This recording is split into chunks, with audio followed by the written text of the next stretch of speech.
Rugby League. It's a beautiful day here at the picturesque Wynn Stadium. We were talking just off screen with my counterparts up here my colleagues up here in the box. Maybe we'll see how we go this afternoon, but that ocean setting behind Wynn Stadium, it's as good a venue as you will see for sport anywhere in the world. Thank you very much for joining us wherever you are, as we see that hill starting to just fill up there. Plenty of blue and white up there cheering on the Thirroul Butchers. A West contingent over here in the grandstand as well.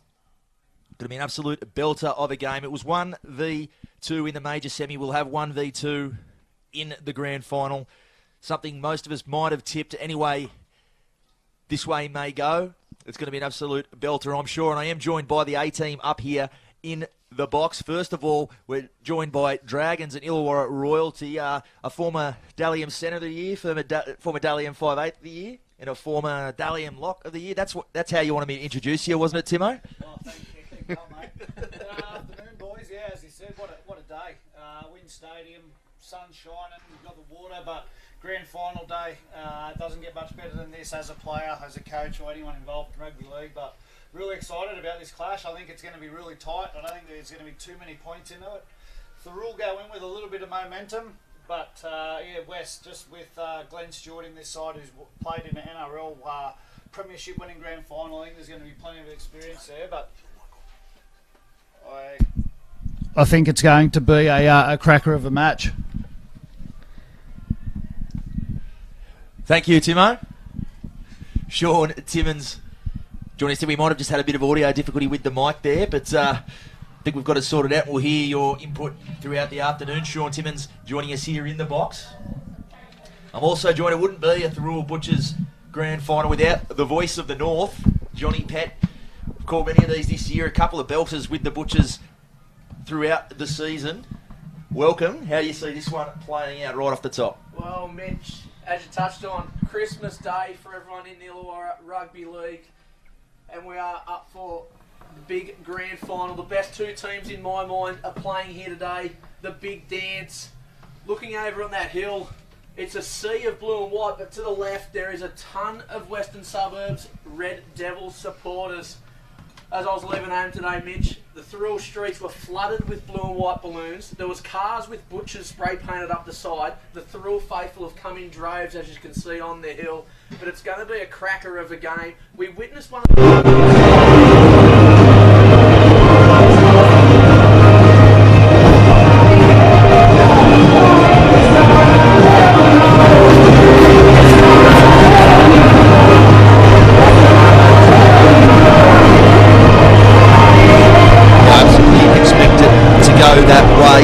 Not sure if you heard earlier on with those difficulties we were having, but Timo, you've been there at the highest level. You talked about momentum coming into a grand final. It can go in a number of ways, but how important is it to get, or how much do you think it will benefit the Butchers having got that extra 80 minutes in coming into this one? Yeah, well, as you said, the Butchers, they do come in with momentum. West, I'm sure any side, if you can get a week off, you'd take the week off, freshen up the bodies. There's always niggling injuries at this time of year, especially if you've got some older players, but... the Butchers, obviously on the back of... They got Payne in the halves. Payne's been impressive playing ISP. He's been playing a bit of Intrust Super Premiership. He's going to be a threat for this side, but I think I'm just falling a little bit for Thirroul at the moment. I like their halves, Walsh and Payne, and on the back of this crowd over there on the hill, the Butchers, as you said, the Butchers faithful have come out, and I just can't wait for this game to get underway. Of course, we do have down there the roving man, Luke Potter, on the sideline. He's on the Cornelius Crumpets, which is a drink, for the record, this afternoon. So we'll have his input throughout the afternoon as well. We're also joined by, last but certainly not least, the man who's going to be giving you the play-by-play. It is Hammer time, Corey Hammond. Geno, Timo, Petty, great to be here. Loving being with the A-team, and what a day for rugby league. You'd probably say unseasonal as far as rugby league weather's concerned. 22 degrees, and, well, there's a couple of clouds, but nothing that's going to trouble the scorers. And as Petty touched on, Thirroul, one of the most supported clubs in the Illawarra. West, they're looking to break a run of 7 years without a premiership, and Thirroul looking to continue to punch above their weight and bring home another premiership to the northern suburbs. Indeed, they will. The Butchers out there, they'll be joined by West in a moment. as we await their arrival, I might cross back to the voice of the North, Johnny Pett, to run us through the sides. Well, the sides for today, the Western Suburbs Red Devils, coached by Peter McLeod. At fullback, Tony Pello. On the wings, Luke Towers and Will Tom. The centres, Colby Pello and Mitch Porter. And Mitchell skipper the side today. In the halves, Zach Green and Justin Rodriguez. The front row for West, Kieran Rankmore, Nathan Leah Tingaga. At the hooker position, wearing the number 9, Josh Daly. The back row for Wests, the busy back row, Dylan Laurie, Glenn Stewart and Wade Stanford. And the bench, Jimmy Green, Kyle Lodge, Zach Blay, Kurt Field and Brad Speechley. And the Thirroul Butchers, coached by Jared Costello. Number 1, Lee Higgins. The wingers, Hayden Crosland and Tom Simpson. The centres, Daniel Perkins, Callum Tatawa. The halves, Jack Payne, Jake Walsh. The front row, Aaron Beath and Joel Ruskin. Number 9 and skipper, Joel Johnson. The back row of the scrum, Luke Gallagher, Luke Dodge, Michael Morris. And the bench for the Butchers, Luke Shields, Riley Lord, Ethan George and Ty McCarthy. And Timo, you touched on that man, Jack Payne, earlier on. Him and Jake Walsh have been absolutely fantastic for the Butchers, and their counterparts on the other side, the 6 and 7 for West, Zach Green and Justin Rodriguez, just as impressive in season 2018. Yeah, well, both impressive set of halves, but obviously in games like today, it's going to be won on the back of the forward pack. So whoever can get over the top, I know both sides have got a good kicking game, but what I like about West is their bench at the moment. I think they've got a real impressive bench. Jimmy Green, Lodge, so they're going to bring on plenty of impact. So look for them when they get on, but yeah, that's going to be a classic clash. Indeed, it will, as we see the national anthem play.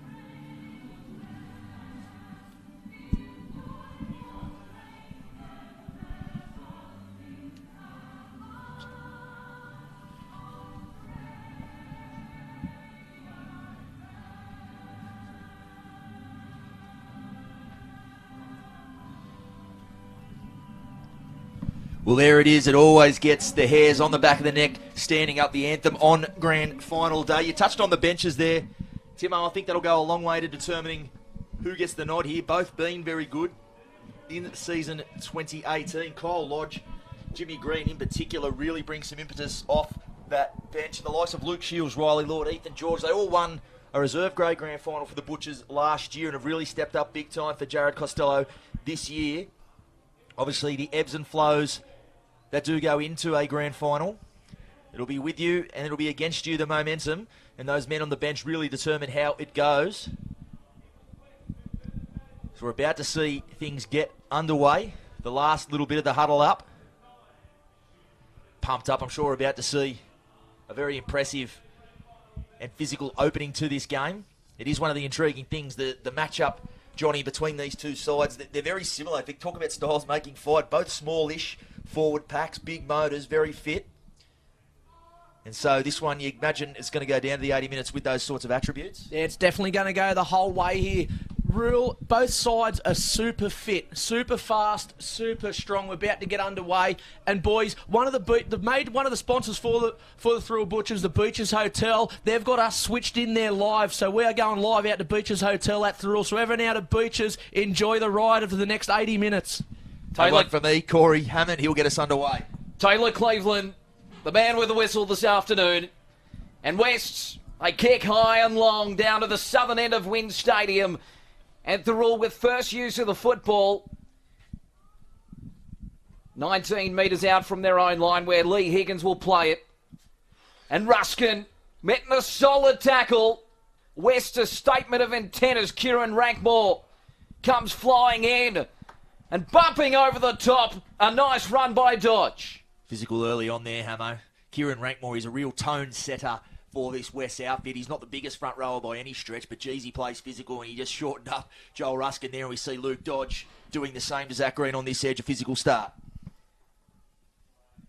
A couple metres short of halfway, and they'll get to the kick. First up, Jack Walsh going high and going to the corner, and Towers quite happy to let it roll into touch. And a composed first set by the minor premiers.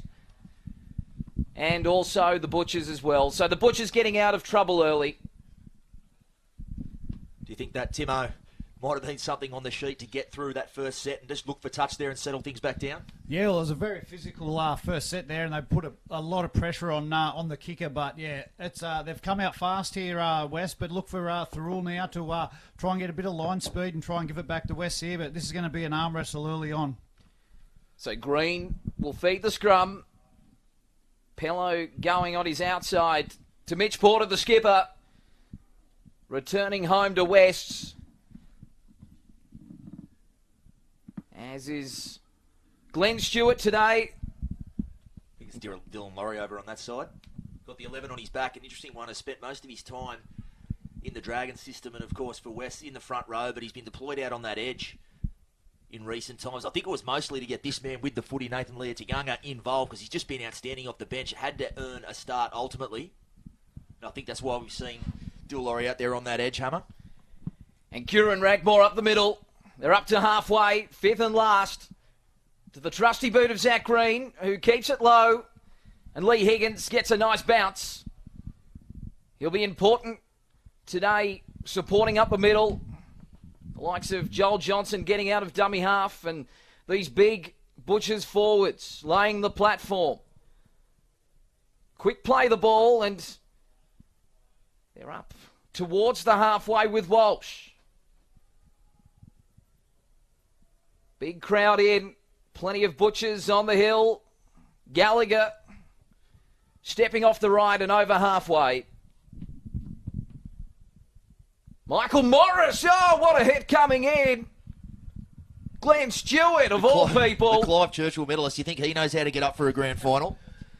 Won a couple in his time. We saw there, Johnny. We've always called his games this year and said he hasn't tried to overplay things on that side. Glenn Stewart, he very much wants it to be Zach Green and Justin Rodriguez team in that sense, but you do think on a grand final he's going to lift, don't you? Yeah, he's definitely going to lift today. He's a big game player, is Glenn Stewart. He's played at the highest level in this competition. But the matchups all over the field, boys, we talk about the halves, but the back row matchup on the other side of the field. As Porter's through, Porter gets out of another tackle. He's got Towers on the inside. He sells the dummy to Higgins. Porter going himself. Porter, he's going to get there. And first try to West. Oh, Mitch Porter, the skipper, leading by example, and it's 4-0 to the minor premiers. Indeed it was. Mitchy Porter, he's just gone down the blind side there. Luke Towers on the inside. I thought he bombed it, Timo, when he dummied on the inside and went for the corner. He backed himself and good enough to beat those last-ditch tackles. Yeah, it was a great solo play from Porter, but yeah, as you said, I thought he could have passed it on the inside, but he showed a bit of backed himself and tried to take him on the outside. Defence was coming over, but he done well to get over there. But good start by West. We've seen there, we spoke about Glenn Stewart, his defence. He's come to play. He's played in these big games. And but the West, West have started this game on fire. They have. They've just gone down that blind side. Maybe because we've seen him most of his time in the Illawarra League. Mitch Porter, he's been doing the goal kicking, Johnny. But perhaps now that Zach Green's got those duties, he's just gone, oh, well, here you go, young fella, kick it from the sideline. Yeah, well, what an option West have got to have two goal kickers of the calibre of Mitchy Porter and also Zach Green, but all credit there to Mitch Porter. He done it all himself, and I was with you boys. I was the same. I was thinking he bombed the try there, but he backed his own ability. Higgins showed him the sideline, and he got round Higgins. West strike first here early in the game. A bit of deja vu. We saw Mitch Porter score first in the major semi-final. A little bit quicker this time. It took him 32 minutes and it took West 32 minutes to break the Butchers' defence. It doesn't take them that long in the decider, and Zach Green now with a chance to make it 6-0, a couple of metres in from the south-western touchline.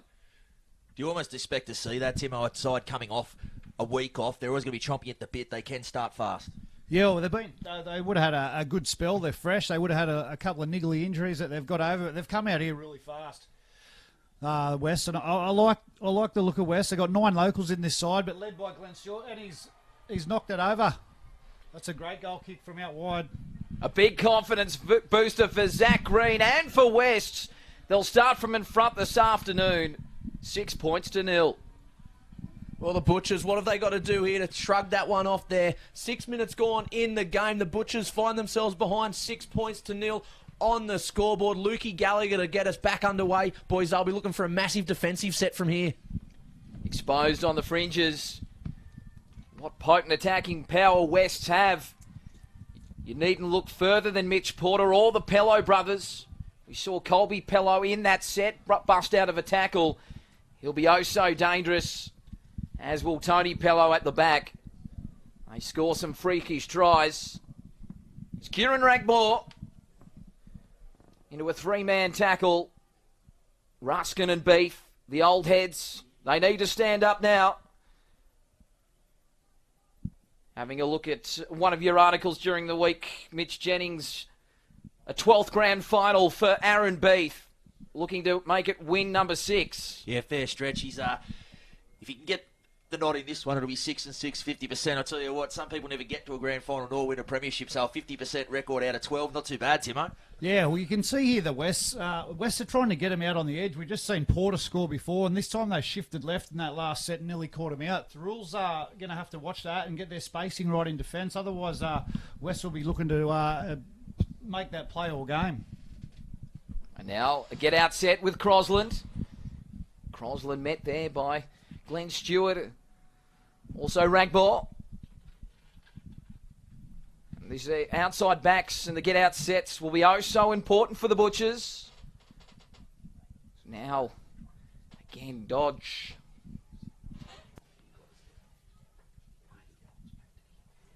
So showing it on the inside was Walsh and turning the ball on the inside there. 10 short of halfway, 5th and last. Kept low. The bounce favourable for Towers. It took a bit of an off break away from Pello, and as we see again, happy to promote the football, and Will Tom almost getting out of an attempted tackle, but they bring him down 12 short of halfway. A good place to start the set and a penalty as well. Yeah, you can see you nailed it, Timo. They do like to play edge to edge. They don't spend a lot of time in the middle of the park. The Devils, obviously, we touched on the fact that they're not the biggest forward pack going around. If they do get the nod today, I'd say it's the smallest forward pack that's taken a side to a premiership that we've seen. The Butchers, not huge in their own right either, but they do seem to play edge to edge, scrum line to scrum line. Yeah, and their halves aren't real big. I think they're trying to target the halves on either side, Payne on one side, Walsh on the other, but Thirroul really need to up the ante a little bit here in their D. They got out enthused in week 1 of the semis. Hamo, you and me called that game, and it tends to be the same way here. Wests have just all got the running at the moment. Pello onto the try scorer Porter, and this time Perkins seizes the opportunity to make the tackle. Now Glenn Stewart, noticeably busy early on. He loves a grand final, as Mitch Jennings pointed out. Clive Churchill medalist for Manly in 2011 as they go out the back west. Rodriguez, and they'll be 19 metres out where they'll play the football with Laurie. Short side, Pello throwing the dummy, and they don't fall for it this time. He's felled 9 metres out.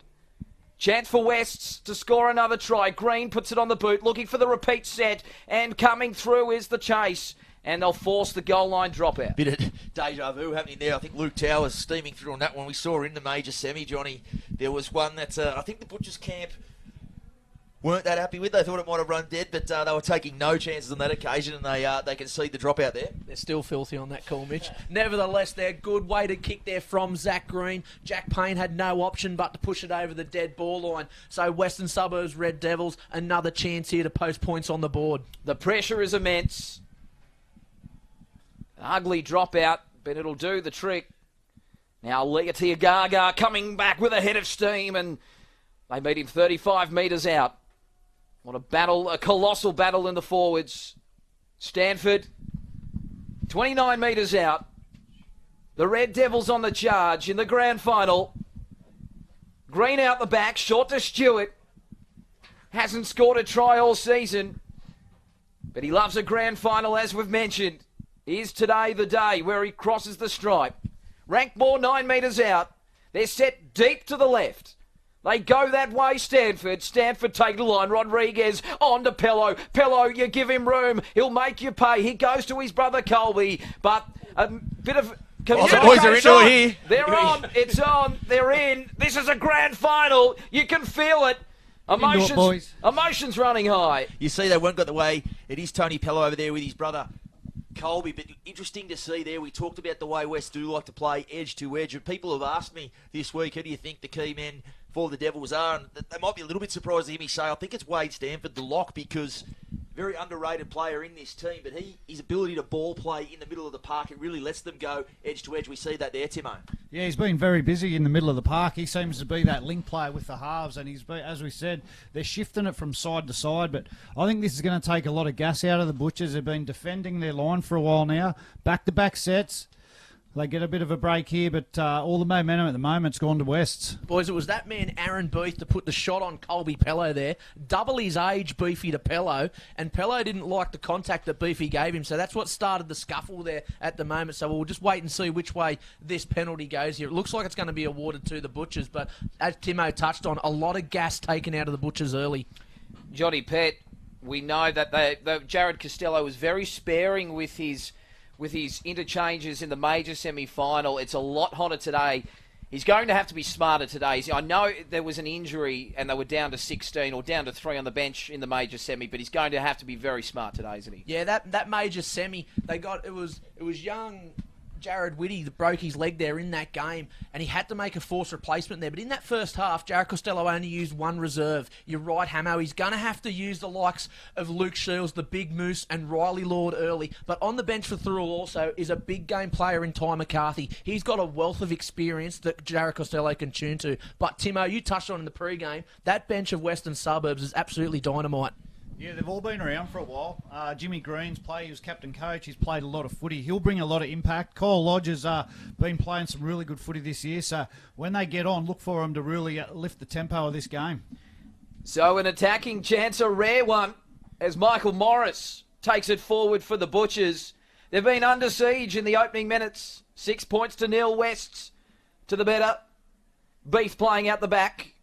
Walsh on to Gallagher. Gallagher's brought down at a good tackle by Rodriguez, but he gets the quick play of the ball. Johnson going down the short side, and Tatau's brought down, and he loses the football as well. No, it'll be the changeover. That's a bit of a waste for Thirroul.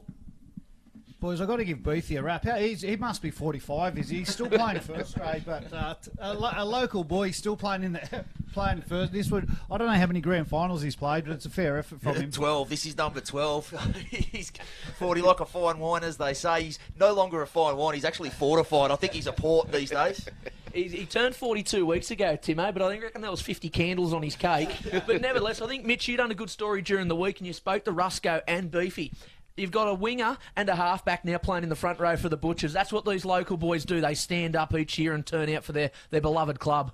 Both sides with plenty of juniors on show. It's great to see amongst all the big-name signings that we have a local flavour. Rankmore putting in a big shift in the opening quarter of this game. So now they go to the boot of green again, looking to plug the corner as Lee Higgins moseys across, picks the ball up, and he's looking to slice through, and a despairing tackle from Daly. He made it. And Leah Tagaga was there as well. Now to Tower, who missed that major semi-final. Was back last week for the preliminary final win over Dapto.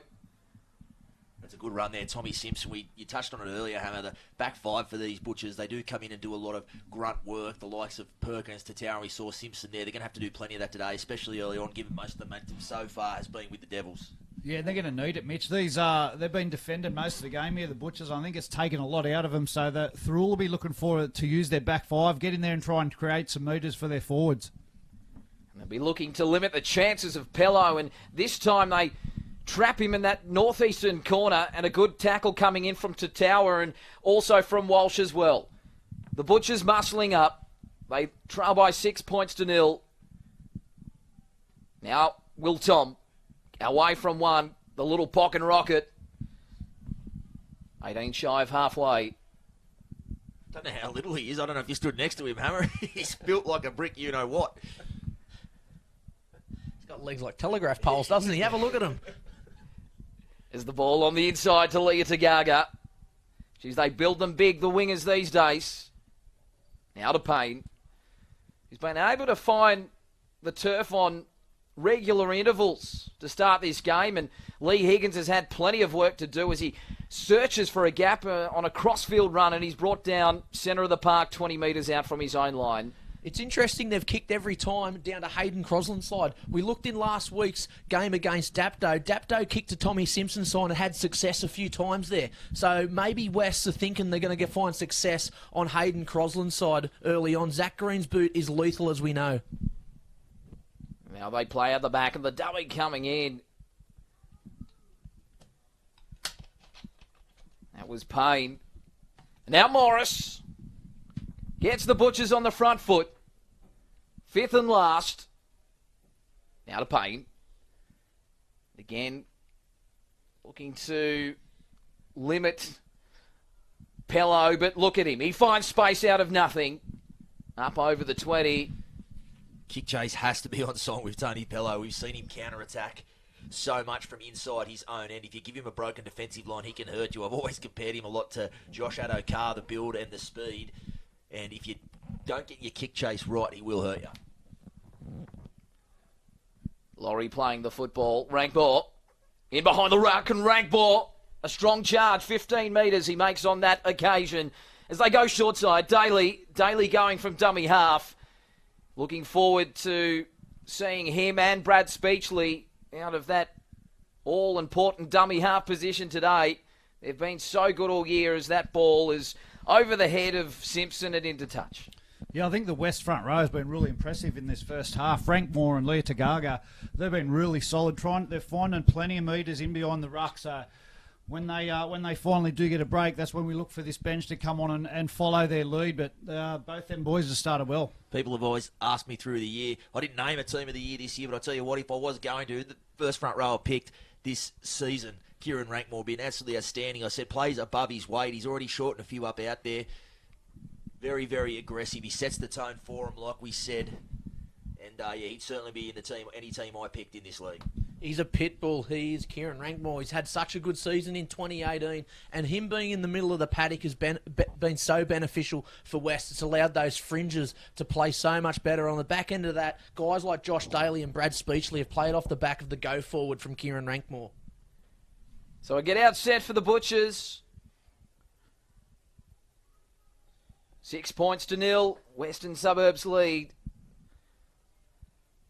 So the spoils have been shared this year, a draw and a win apiece.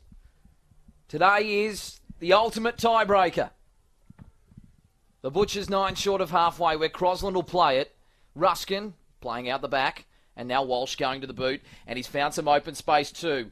They have to get on there.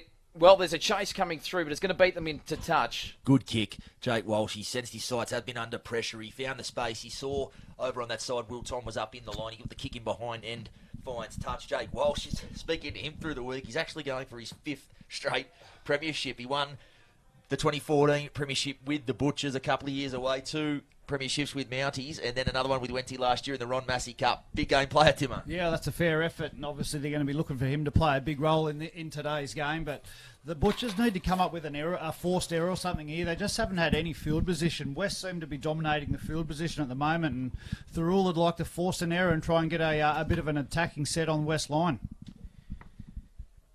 As Pello is brought down 10 metres out from his own line.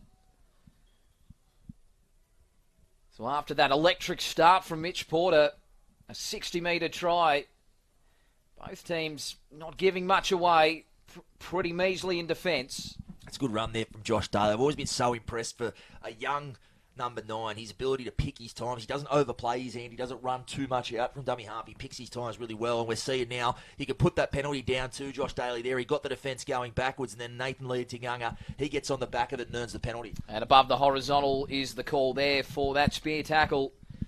Boys, Jared Costello's made his first change. The veteran Aaron Booth coming to the sideline, and the young gun Ethan George going into the front row. Big moment for Ethan George. Look at the Moose down there, Luke Shields. I'm amazed that they don't have to chain him to the fence to keep him off the park. Mate, I was speaking to Moose a few times this week, and he's absolutely frothing at the bit. He won a grand final with Northern Suburbs in 2015, won a grand final last year in reserve grade for the Butchers, so he's looking for a first grade grand final today. Colby Pello almost sneaks through. And the marker, well, was he square there? According to Taylor Cleveland, he was. Rodriguez looking to pick up Leah Tagaga. 10 metres out. Short side, Daly. Daly, the fend of the try. Oh, the Red Devils, they've got control of the grand final now. And he's been sniping all afternoon and just desserts for the young rake. As we said, he does pick his time so well. He just sensed the defence backpedaling a little bit there, and Lukey Gallagher on that side, he came in to make the tackle. A nice little bit of footwork, and he gets across. And Timo, it's crucial point now. We're 20 minutes in, but the Devils right on top here. Yeah, they are. And he's reminding me a little bit of Damien Cook, the way he's getting out of dummy half. When he decides to go, he's just going. He's taking them metres. But we spoke about Wade Stanford earlier too. He's really playing a big hand in this game. He's the link in the middle there, linked to their halves, and he's dangerous. But Josh Daly on the back of their forward pack is finding plenty of easy yards out of dummy half. So I'm sure Thirroul coach Jared Costello would be a little bit worried at the moment, but the Butchers really need to bounce back and get themselves back in this game. Really need to play a possession game with the Devils, and it's in their favour at the moment. But like we said, not a whole lot of size up front. If you can dominate possession, you can get some momentum going. But at this stage, they've been absolutely faultless with it. The kicking game of Rodriguez on the left and Zach Green over here on this side been faultless so far, and has really kept the pressure on that foot on the throat.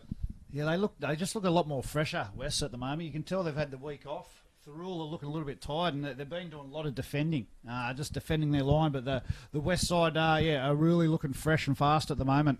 They've had a big couple of weeks, Thirroul, and they've nursed a few injuries coming into this game. You touched on the centre, Callum Tatawa. He was unfit the other week, and he's only just made it back for the grand final today. Daniel Perkins, you'll notice, is wearing a headgear today for the first time this season. So a few of the boys have had niggling injuries throughout the year. Even the half, the 5'8", Jack Payne, he's nursing a little injury there. So the Butchers boys, they've limped their way through to this grand final, all on courage and heart. Even though they're behind on the scoreboard by 10, expect them to bounce back. They can never die, Thirroul. And look at that big blue and white hill, the crowd. They'll get behind the boys very shortly. Yeah, Zach Green missing that attempt. It seems unfathomable given that sideline conversion to put them up 6-0.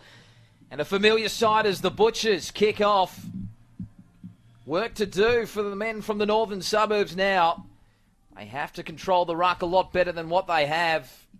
Josh Daly is cutting them to shreds, and with Brad Speechley to come on, I assume very shortly, it's only going to be heightened, that alert, as now Wests on this get-out set. Already 12 within halfway. Rodriguez onto Laurie, and Laurie's met in a solid tackle, muscling up. Gallagher in there, Morris as well. And also Walsh as Stewart in behind the ruck. Gets West over halfway. The perfect set after points as they go short side. And Pello, his kick ricochets. This will be play on. Still the last. Back to Pello. Pello, he loves this broken field play. He gets an offload away. They've still got it with Tom. They're going to die with a football, so it wasn't the end to what was a good set up until that point. Yeah, the first time really in this game so far, they haven't really nailed the last tackle play. They went blindside, came back. Will Tom will die with the footy, and I think the Butchers will be very relieved with that, because jogging back on side there, as we said, have been doing it tough, although that's a good carry from Tommy Simpson. Mitch, they seem to be targeting that left side of Walsh. They're playing a lot of footy down there at him. He's doing a decent job defending, but it looks like they're trying to get at him. They've made a few half breaks down that side, so look for him to keep going down there at Jack Walsh. Well, a relieving penalty for Thirroul.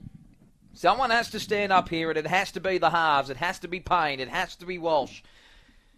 And those outside backs as well. As Gallagher takes the football forward, they're 35 metres out, northern end of Wynn Stadium. Trailing by 10. Now Payne, and on there to Ethan George. In fact, that might be Riley Lord on the field, the big fella in the middle of the park. Now Morris. 22 out. Short side they go. Walsh running onto George. They're 15 away. Walsh onto Morris. Turning it on the inside, Stewart and Leah Tagaga were there to make the tackle. 10 metres away, their best chance of the grand final. And now Walsh out the back. He finds Higgins. They read it well. He gets an offload away. And this is the first time Thirroul have been attacking their line. 15 minutes to go. It's the first time they've had a attacking set. Second time now too down this end when they get down there and they haven't got to the kick. It's just in that area so far. Rodriguez and Green, although we saw the Devils fail to get to their kick a set before, in those key areas, the kicking game from the halves, the Devils 7 and 6 been right on top. It's very uncharacteristically of the Butchers not to find the kick on the last. Mitch, you said it twice. They haven't been able to find the grass on a kick, or they've been trapped with the ball on the last. It's not like the Thirroul halves to play like that. So it's a message will get out from Jared Costello very shortly that the boys in the 6 and the 7 have got to start standing up for Thirroul. they went missing in the major semi, and if ever the team needs them to stand up, it's right now. 10-0. Looking at the clock, that's skewed by the scaffolding at the northern end of the ground. There's about 14 minutes left. In fact, yes, there is 14 and a half minutes left as Thirroul again tasked with working it out of their own end. Wests have been good by and large in this game. And that one's Perkins. Perkins 11 metres from halfway. See Kyle Lodge there's coming off the bench. One of the guys we spoke about earlier, so look for a bit of impact from him. There's the first time Joel Johnson scooted out a dummy half, boys. 15 minutes remaining in this first half. This is when Jono likes to go and sniff out a couple of tired markers and a couple of lazy forwards in the middle of the park. And finally, some second phase players. We see Walsh. He goes to Higgins. He gets an offload away. This is better from Thirroul. They're asking questions. Gallagher on there to Perkins. And Perkins, he gets an offload away. Well, this is better from Thirroul, and they get to the kick, and it's not a bad one as well. Tony Pello, he's perilously close to that in-goal area, but he stays in the field of play for his brother to work it out. That was a good chase there from Payne. He really got in the back of that kick there, pins him right down there, and they've got to do a bit more of that. As we said, the last tackle options have left a little bit to be desired, but they nailed that one. He's been super this year, Jack Payne, for the Butchers. He's been one of my favourite players to watch week in, week out. And throughout the season, him and Jake Walsh have complemented themselves so well together. Right foot, left foot combination. Yeah, he's been impressive, Jack Payne. We've had him with the Intra-Super side during the year, and he's had a great attitude. He's had a couple of games there, had a man-of-the-match performance, but just one of them kids that always turns up to training, does his extras, and never complains, and he's going to need a big game for the Butchers here to get him back in the game today. There's not much of him either, is there, Timo? But he plays above his weight week in, week out. He does. He's pretty slight, and that's what I mean. You can see the west side are trying to get him Walsh, but he'll keep coming, Paney. Simpson playing the football. It's been a better passage from Thirroul as Morris plays the ball.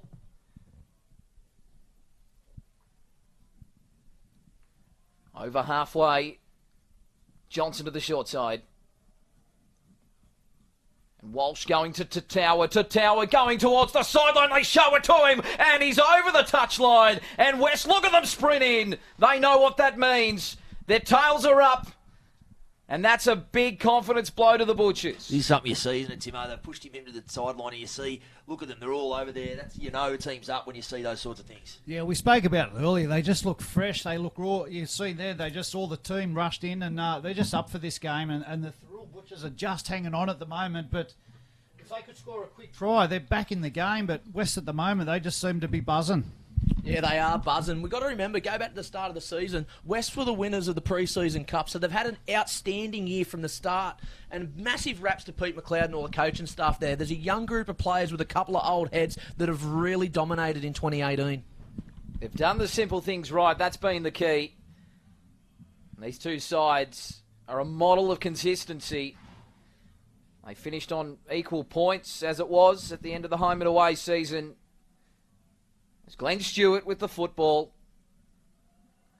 West, I'm sure, will be looking to consolidate this lead, maybe even build on it. Speechley on the park now for the Red Devils. He's a dummy half. Stanford stepping off the left. He's dangerous. He's got that footwork. He can play out the line. He can do it all the lock forward. And now Speechley again. He goes to Green. Green looking to catch the winger off guard and Crosland. And Higgins with work to do. He'll have to play it at Towers. He steps round him, but he goes dead. It'll be a repeat set for West. Oh, they're on top. Brilliant kick there from Green. It's rare you catch Lee Higgins out of position, but he was all the way back over near the post there. Green saw all that open pasture, and he makes the kick sit up really well there in the in-goal. And Lee Higgins, no option but to play at that one.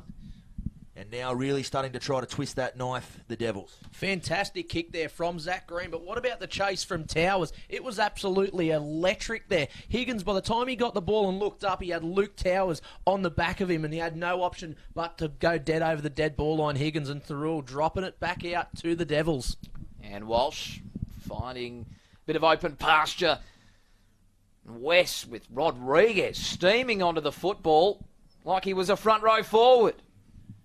Big couple of minutes here for the Butchers. They can't afford to let West go back in for another six-point try, but they're going to need to be on here in defence. As Cole Lodge plays the ball, they're going to their dangerous bench. And speaking of Zach Blay, he's centre of the park, 19 metres out. The minor premiers, they lead by 10, looking to make it 14, maybe 16. Stewart, he had Pello on the inside. He passes to him, he scores. Still, there's a chance if they want to go short side. And quick hands, back to Pello. Pello out the Towers. Oh, what a try. That is slick. And the Red Devils, oh, they're hot to trot.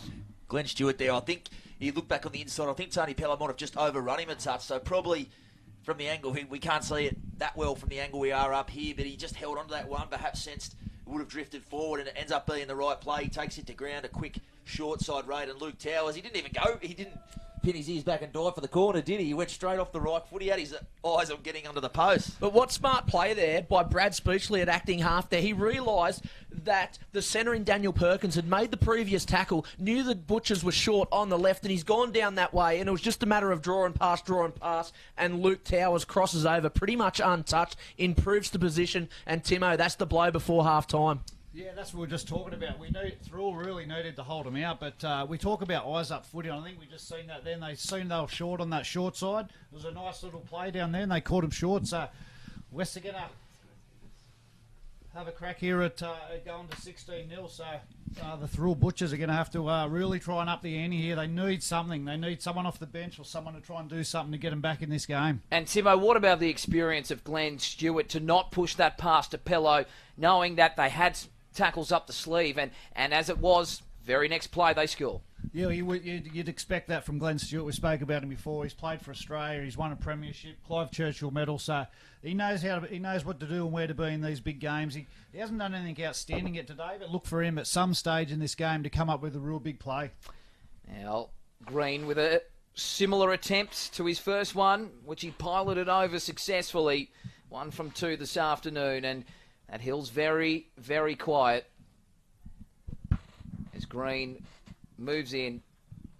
The strike's out to the left. It'll be no goal. So 14-0 and misconversions. Johnny Pett just opening that door for Thirroul.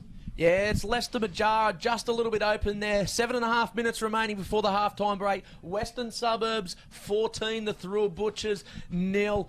And psychologically, boys, that was the blow before half-time. You know, it's tough going into the break behind, but when you leak points just before half-time, it's hard to go into that break in a positive frame of mind. And back to halfway, Gallagher with the ball on the tee.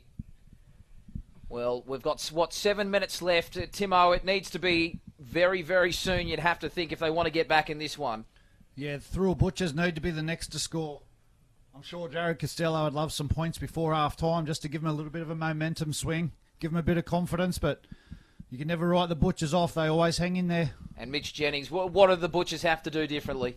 I think they've just got to start building some pressure. That's 14-0 is the margin. You're not going to score a 14-point try. They're going to have to take the long route into it, and I think it's going to come down to the kicking game. As we said, if there's something where they've fallen down so far in this one, it's been the polish on the end of the sets. Hasn't been there, has been for West. That's the difference for mine. Another solid tackle coming in, Laurie, on the end of that one from Aaron Beath, who's back for another stint of Speechley through the dummy. They almost fell for it. Green pinning it into that southeastern corner. As Tower comes back. A nice legs tackle from Speechley, who really punches above his weight. Perkins now over the 30, and they get a penalty. That's a much-needed penalty for the Butchers here. They really need to settle down here. Payne needs a good touch finder here, and off the back of that, they've got to build momentum. Mitch, you touched on momentum. We're about to catch this ball in the box. Oh. Lucky there was a bit of plastic between Johnny Pett and Wynn Stadium, because the ball was flying right at his head. I was looking for Mitch to take that catch. Important, it found touch for Thirroul as they work it out towards Gallagher. Gallagher fending away from one, and he gets away from Pello as well, but then there's 3 West defenders coming in. They're hungry. They sense blood. But they get a penalty again, Thirroul. Back to back. It's been pretty faultless in this first half, but Pete McLeod will be filthy to see this. Discipline is usually very, very good from the Devils. They don't give piggybacks. They don't let you out cheaply, but back-to-back penalties there, right when they had the Butchers under the pump, just relieving that pressure just slightly, and now a chance to hit back and put a dent in this lead. Yeah, well, this is what the Butchers need. They need to come up with some points here now. They've had back-to-back penalties. They get a bit of field position here, but they really need to get a try just to get them back in this game. Well, Morris was the man to do it for Dapto last week. He plays the football, and Johnny Petty's tearing his hair out this afternoon, which, might I add, is looking very sleek, but there'll be none left by full time if this keeps up. Oh, someone with the talent of Jake Walsh, who never makes a mistake like that. Grand final pressure, it does it to the best of them, doesn't it, boys? You can bring it out of you. As we said, he's no stranger to grand final pressure. He's won 4 in a row. So I just think have struggled. Walsh and Payne haven't quite had that go forward. Their pack has been doing so much defensive work. When they've had the footy, they've really been doing the best they can to just get through those motions and haven't really had to go forward to go on the back of it. As you said, Joel Johnson, haven't seen a lot of him out of dummy half, and that really hard as a number 9 to do that when your forwards aren't going forward. Yeah, they've done so much defence. It hasn't allowed Beefy or Rusco really to have that go forward, which usually allows Joel Johnson and the likes of Jack Payne and Jake Walsh to play off the back of that. So West have really been so dominant in this game. I think Jared Costello's got to have a look and bring someone like Moose on, Big Lukey Shields onto the field, just to get that little bit of go forward and some fresh legs. Yeah, they're going to need more off their back 5. The Thirroul Butchers. These Thirroul Butchers are doing so much work in the middle. You can see them tiring. And as you mentioned, that a 5th tackle penalty, a cardinal sin in rugby league. Brad Speechley, though, the little jack in the box, getting out of dummy half. He earned his side that penalty. And maybe more points for West. They already have a 14-0 lead. 3.5 minutes left in the first half as Blade takes it into the red zone. You'd almost say game on the line here for the Butchers in this set. A big call, but they are a long way behind in the grand scheme of things. They don't leak a lot of points. Glenn Stewart is 8 metres out. They're set deep to the left. It's Lodge. Lodge going short. He's gone to, in the 14 jersey, Green. Jimmy Green on the field. And now Speechley. He goes to Rodriguez. Rodriguez. He goes to Laurie, and Laurie's met in a solid tackle. Jake Walsh had to be made there. And Gallagher over the top. Speechley. Daly's got 1 try, and Speechley, he's got another, has he? No. They're just short. That pass going to no one. Towed through from Green. It might work out. Oh, but the Butchers, they in desperation get there. It'll be a goal line dropout. You can say 2 huge defensive plays there. Jake Walsh on Dylan Laurie. He steamed onto that one, but Jake Walsh, strong defensively for a number 7. He got in underneath and just stopped him in his tracks. And Brad Speechley, it had to have been a blade of grass in, and I think it was the veteran Aaron Beef got in there to make that last-ditch effort to keep him out of the try line. So it is a repeat set, 2 minutes to go, but like we've touched on, you just sense the game on the line here for the Butchers. They need the halftime break, the Butchers. They need to refuel and look at the next 40 minutes as we see Kyle Lodge with a solid return back, already over the 30-metre line, boys. And on the attack, the Western Suburbs Red Devils. And a staggered line from the Butchers. They're tired, they're sapped. They've had to do a lot of defending in this first half. As Speechley, he goes there to Green. Green out the back. Rodriguez stepping off the left, and he almost got through as well. The cover was good on the inside. It needed to be from Morris. And now it goes to Green again. Green stepping off the left, off the right. He's a metre out. They're set deep to the right. They go that way. Speechley finds Green. Stewart now. Offload to Porter. Looking for a double, and he'll get it as well. Right on the stroke of half-time. Is that the killer blow? You couldn't call it the killer blow just yet when there's 40 minutes to play, but I'll tell you what, they've got one hand on the trophy already now, the Devils, with 16-0, possibly 18 going into this break. It was a good pass long and out ball there from Zach Green. It just created that little bit of space there for Glenn Stewart. He gets the tip on to Mitch Porter, and the out ball had just caught Perkins looking inward and coming in. And his afternoon against Mitchy Porter just getting worse, Timo. Yeah, we spoke about Glenn Stewart before. It was a nice little play. He just skipped on his outside a little bit and put Porter away. But Thirroul Butchers, we said that they needed to try and turn them away before half time. But that's a killer blow for the Thirroul Butchers. So they need to get in there at half time, regroup, come back out, and they need to be the first to score. Otherwise, it could be game over. And Potsy down there on the sideline. How's the mood there with the Butchers boys? Some heads dropping, plenty to go in this one, but how is it down there, Potsy? Obviously a little quiet now over on the hill there with those Thirroul Butchers after that wonderful try by Colby Pello to really stretch the lead there leading into half-time for the West Red Devils. Thanks, Potsy. Now Zach Green. Well, it's 18 at the moment, 20. It makes it a four-score game. And they're blowing the Butchers to smithereens in this first half. This to really rub it in. Do you want to try and do an 2 interview with seconds someone left coming on off, the clock. or are they just going to cut the feed? Time will expire. Yeah, get an interview. Green. And it's out to the left again, so he's not having a perfect afternoon with the boot, but it's enough to give West an 18-0 lead. I think Josh Daly's going to try to grab someone the way off. I think he's got Josh Daly there. To you, Potsy. Yeah, boys, here with Josh Daly. Outstanding start there in the first half, mate. Some real incisive runs from you with dummy half. Great to be going in at the lead. Absolutely, mate. We knew it would be a grind, and as long as our forwards are going forward, they're helping me out. So I think we completed really high there. I think we only missed out on one set, so that's all we've got to do in the next 40. It certainly helps, and I'm sure you'll push through the next 40. All the best, mate. Thanks, mate.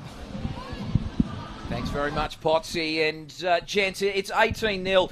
I just want to mention, I saw a grand final the other week, the Canberra competition, Woden Valley up 30-0 after 50 minutes. It got back to 30 all. So it is doable, isn't it? Very much so. Indeed it is. It's like we said, it is that margin. They're not going to be able to come out and score an 18-point try, the Butchers. They're going to have to do this the long way. They've got 40 minutes to do it, so they can come back and put a slow burn on this. They just need possession to turn around. Grand finals, momentum goes against you, and then it comes back with you inevitably. They will get their chance, the Butchers, if they're disciplined enough to take it, Johnny. Yeah, anything's possible in rugby league, but they've got a massive feed in front of them coming out in this second half. Behind by 18 on the scoreboard. Boys, it could have possibly been 24-0. It's only the missed kicking. Very unusual for someone with a radar like Zach Green. He's 1 from 4 with the boot. So Thirroul have got to feel a little bit lucky that those tries haven't been closer to the sticks, or they'd be going in the half-time break a lot further behind than what they are at the moment. Yeah, it's just giving them that sniff at that margin. The 3 converted tries, it is doable. We've seen the Butchers put points on quickly, but they're going to have to do it, as we said, the hard way. Those halves we touched on, Johnny, Rodriguez and Zach Green, outstanding off the boot, probably been the difference so far. Obviously they've had their forwards doing the job for them and getting that go forward, but probably the difference in that half. Absolutely fantastic, the 6 and 7 for West, but you touched on, Mitch, the forward pack. Kieran Rankmore and Nathan Leah-Tingaga have been phenomenal for West, and the halves have just played off the back end of that. Their fringes have been good. Glenn Stewart has played the best game I've seen him play this year today. You spoke about him earlier about being that little bit quiet and doing those little things, but today he's put his hand up and said, I want to win a premiership with my junior club. Indeed he is, and it's fantastic to see what Glenn Stewart's done. He came back, sorted out his junior club. I remember I spoke to him before a ball had been kicked this year, Glenn Stewart, over at Parish Park, and he said it just brought back goosebumps when he first went back there. He remembers him and Brett and his parents having to chase them off the park and basically hurl them back into the car because they didn't want to leave. He just loves his footy. He's old school in that regard, Glenn Stewart. And we've spoken a lot about what Thirroul coach Jared Costello is going to have to say at half-time. Timo, is the speech Pete McLeod has to give, is that a harder one to come up with at times? Yeah, well, sometimes. Obviously, I'm sure Pete McLeod will be happy with how they're going at the moment. They've had most of the possession, West. They've come up with some points, but yeah, Jared Costello, he wouldn't be real happy with what they've tossed up here today. But As I said, he needs to try and get them a bit of confidence. They'll suck them in at the moment, get their breath back, but they need to come up with points. They need to build a bit of pressure. I'm sure if they can score 1 or 2 quick tries, they're back in the game, but they just can't allow or can't afford to let West score the first points in this second half. Well, Timo, looking at it, the halves aren't doing the job. We know that. It just seems to me Joel Johnson has to stand up. We saw last week he scored the first try of the game. He bookended it by scoring the last try of the game. The week before against West, 1 run out of dummy half, he makes a line break. It's got to come from him, and I know he needs that platform, but he's really got to stand up in this and lead by example, doesn't he, in this second half? Yeah, well, he probably needs his forwards to do a better job. We've seen the West, we spoke about them before, their front row, they've been coming off the back fence all day, and I think Thirroul need the same. They need a big lift off their bench. They need to really put a bit of a dent in the West line, so then Ruskin can really get himself out of dummy half and try and chew up them metres. If there has been some plays, they have obviously conceded that try, but as we said, the damage could have been worse. There have been some plays that have just given them to sniff some defensive ones over there. I'll tell you what, the likes of Aaron Beath in the middle, he's come up with some big ones already for the 40-year-old, as we said. And you got a guy, people stopped counting the games after 300 first-grade games. After that, it just became monumental. And if possibly his last game, at least in first grade, and last grand final in first grade, you think, is that something that the other boys can look to, Timo? Because you said and touched on what an incredible career it is. 300 games at any level is huge, but in a semi-professional competition, without the rewards that you get, at that top NRL level, he's on the committee, he's done a million things, he's won a competition as a 5'8", as we touched on. There's all these things he's done. Is that something Jared Costello could draw on and just ask his boys to look at this bloke? Can you find 40 minutes for him? Yeah, for sure. He's an inspiration, especially to these young blokes out Thirroul. Probably still to be playing, as we've said, first grade. I think he's off 40 or 41, but he's still doing it. So he's a local boy. He's come through. He's hung in there. He's probably had the opportunity to go elsewhere, but he's going to be, I'm sure Costello will be looking for Beathy to really be a bit of a leader in this second half, try and get these Butchers back on track. But, it's going to be, they need to come out really fast in this second half and try and upset West go forward a little bit. Jeds, what's the message from Pete McLeod? Because it becomes very dangerous territory for West, because we talk about sides putting the cue in the rack. We saw it, as I mentioned, I used the example of the Canberra grand final where Woden were up 30-0 after 50 minutes. It got back to 30-all. They won it with a field goal, but I'm sure Pete McLeod will be mindful of reminding his troops that they've got to go out there and they've got to continue to play football. Yeah, it is the worry, and they're a young group as well. There's some experience coming off the bench in the likes of Kyle Lodge, Jimmy Green. Obviously, we touched on Glenn Stewart, but predominantly a young group, and that is what gives you the belief that Thirroul might be able to come back, and they could hit some wobbles, West, because it's a very, very hard thing to do. It's a different type of mental challenge. You can already start tasting those Mad Monday, the post-game beers in the Mad Monday celebrations, carrying that trophy around. And, Timo, you simply can't let yourself think that way. Yeah, not yet. As you said, we've seen some funny comebacks in rugby league, but West, they just need to keep doing pretty much what they've been doing. They need to just come off the back fence. Their forwards are going through the middle. They've been shifting to the edges and been having a little bit of joy, especially down on that left edge. But if they can just keep getting through their sets, kicking long, chasing, they could just wear the Thirroul Butchers down. But as we've said it before, Thirroul, they won't go away. They'll be hanging in there to just fighting until the end. Probably the better insight, Johnny Pett, to my left. Who do you think are the guys that in the Thirroul shed that will be speaking up here? Boys, they're probably just sitting in the sheds. There wouldn't be much being said, but Jacko's just going to say something to the boys. Look around, in a circle. Have a look at that man with the 8 on his back, Aaron Beath, what he's done for the club and what he's done throughout his career. He's someone that could possibly play his last game of football today or his last grand final. So Beefy's bled for these Butchers for so many years, and these boys have got to turn around now and say, we're 18 points behind on the scoreboard. Let's go out there and do it. They're capable of it. The whole team, if there was one team in this competition that can come back from 18 points to 0, we've got to say it's the Thirroul Butchers. They've been so dominant this season in the whole, since round 1 through to last week. And it's going to be someone at the back, Lee Higgins, who's been one of my favourite players, him and Jack Payne, for this Thirroul side that's going to really have to turn this around for the Butchers. Johnny, do they need to consider swapping the centres? Daniel Perkins has got a bath from Mitch Porter, or is it just a matter of changing their defensive structures? Perko's one of the best defensive centres in this game. It's not a matter of being on the right-hand side or left-hand side. The last try to Mitchy Porter, Perko slipped over. So just to his defence there, he was a little bit unlucky. But Mitchy Porter on his day is one of the best right-hand attacking centres in the game. It's a phenomenal matchup. From 1 to 13 across the paddock for both sides, there's matchups everywhere. So it's not a matter of moving players, it's a matter of standing up and being accountable on the field for the remainder of this game. So for mine too, when they come in, if they can start to build some pressure, I think when they have had the footy, the Butchers, they've been a little bit sideways. Obviously, their big men have had to do some work, and they've gone edge to edge, and it's the way West like to play. Timo, do you think they could get some joy? They haven't really worked over the middle that much of the Devils. Could they get some joy bringing the likes of Higgins and Joel Johnson, getting out from dummy half and trying to come back against that grain?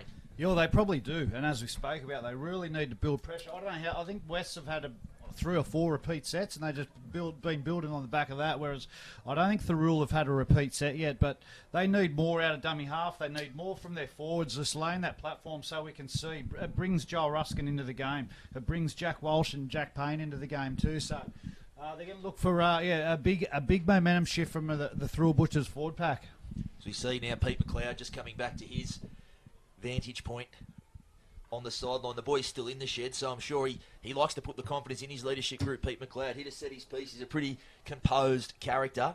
Interesting, the proposition ahead of Pete McLeod this afternoon. You gave him a huge rap, Johnny, and it's very well deserved. He's obviously served an incredible apprenticeship under the likes of first Paul McGregor, then Jason Riles, then Brett Kamali. The latter two got to the big day and just couldn't get their side over the line for Pete. It'd be interesting to see a guy, they've gone back to a club guy, a genuine West. He's got the West Devils running through his veins. To get a side over the line, it'd be an incredible achievement. Yeah, it'd be good to see from both. Both, obviously, coaches, local boys, but Wests have, they've had some great coaches there over the years, Mary McGregor, Rolsey, so he would have learned a lot and something different off every coach, and I'm sure he's taken it, and he'd coach his own way, but it's great to see a local bloke, a local coach back there coaching his own club, so one of these blokes are going to go home happy this afternoon. It's in his roster as well, those sides that have made the grand finals. This is their third in 4 seasons, the Devils, but certainly this one stacked with the most local produce.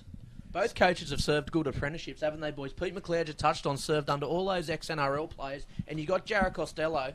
He's learnt off probably the most successful coach in this Illawarra League history in Phil Ostwald. So they've both got a lot of talent pool there and a lot of experience they can lean on. The likes of Nathan Feen and Luke Swain, obviously, as well. So some good masters and an apprentice. Jacko, he's obviously got to the prelim last year to the grand final this year. He'll be still eyeing the big prize, but I think we'll learn a lot about what the Butchers are about in this football side, what chance they are in these first couple of sets. Back to you, Hammer. Now Wests looking to protect that 18-0 lead that they so clinically built in that first half. Boy, oh boy, it was impressive. What do the Butchers have left in the tank? That's the all-important question, as Colby Pello shrugging off tacklers as they come in and they drive him, but they still can't get him down. Look at Colby Pello go. He's up to the 40. Mr. Elusive getting Wests on the front foot to start the second half. As now we see there the old warhorse and Jimmy Green.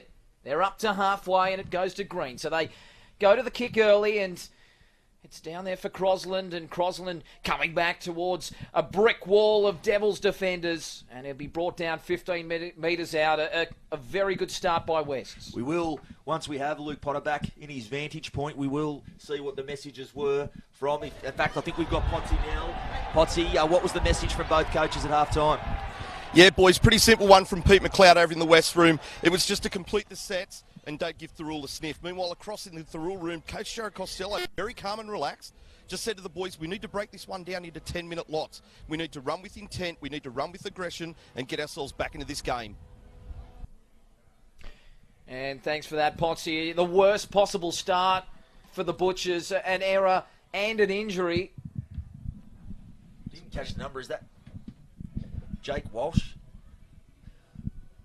on the ground? Because that would be a huge blow. I know he picked up a bit of an ankle injury right at the death against Collegians in the penultimate round of the competition, the one that they were looking to seal the minor premiership there. They let that one slip. They shared the points, but not to get them over the line. And If he doesn't have to come from the field, that man that you spoke about, Johnny Pett, T-Mac, Ty McCarthy, he's going to have to come on, you would think, in those positions and play a key role. Yeah, he's definitely going to have to come on, T-Mac, if Walshy's not fit. But Walshy, tough as nails there, just limping back to the scrum. Pete McIntyre's used all the strap and tape by the looks of it on that right ankle, but a big blow there to Thirroul, coughing up the ball early. West on the attack. Watch them work over Walsh in this set as they feed the scrum, and Pello going out to Green. Green to Stewart. Stewart probing on that right edge for West. He's tackled 18 metres out. Now Green fending away from Johnson, who comes again. He gets some help as well. 11 away. 18-0 to West. Speechley out of dummy half. Rodriguez to the line. Now Pello chiming in. He throws the dummy from Walsh, and Walsh comes again and makes the tackle. They're 5 metres out. Rodriguez drifting across field, picking up Green on the inside, and Green, he'll take some stopping here, and they bring him down. Underneath the uprights, 5 out, Speechley.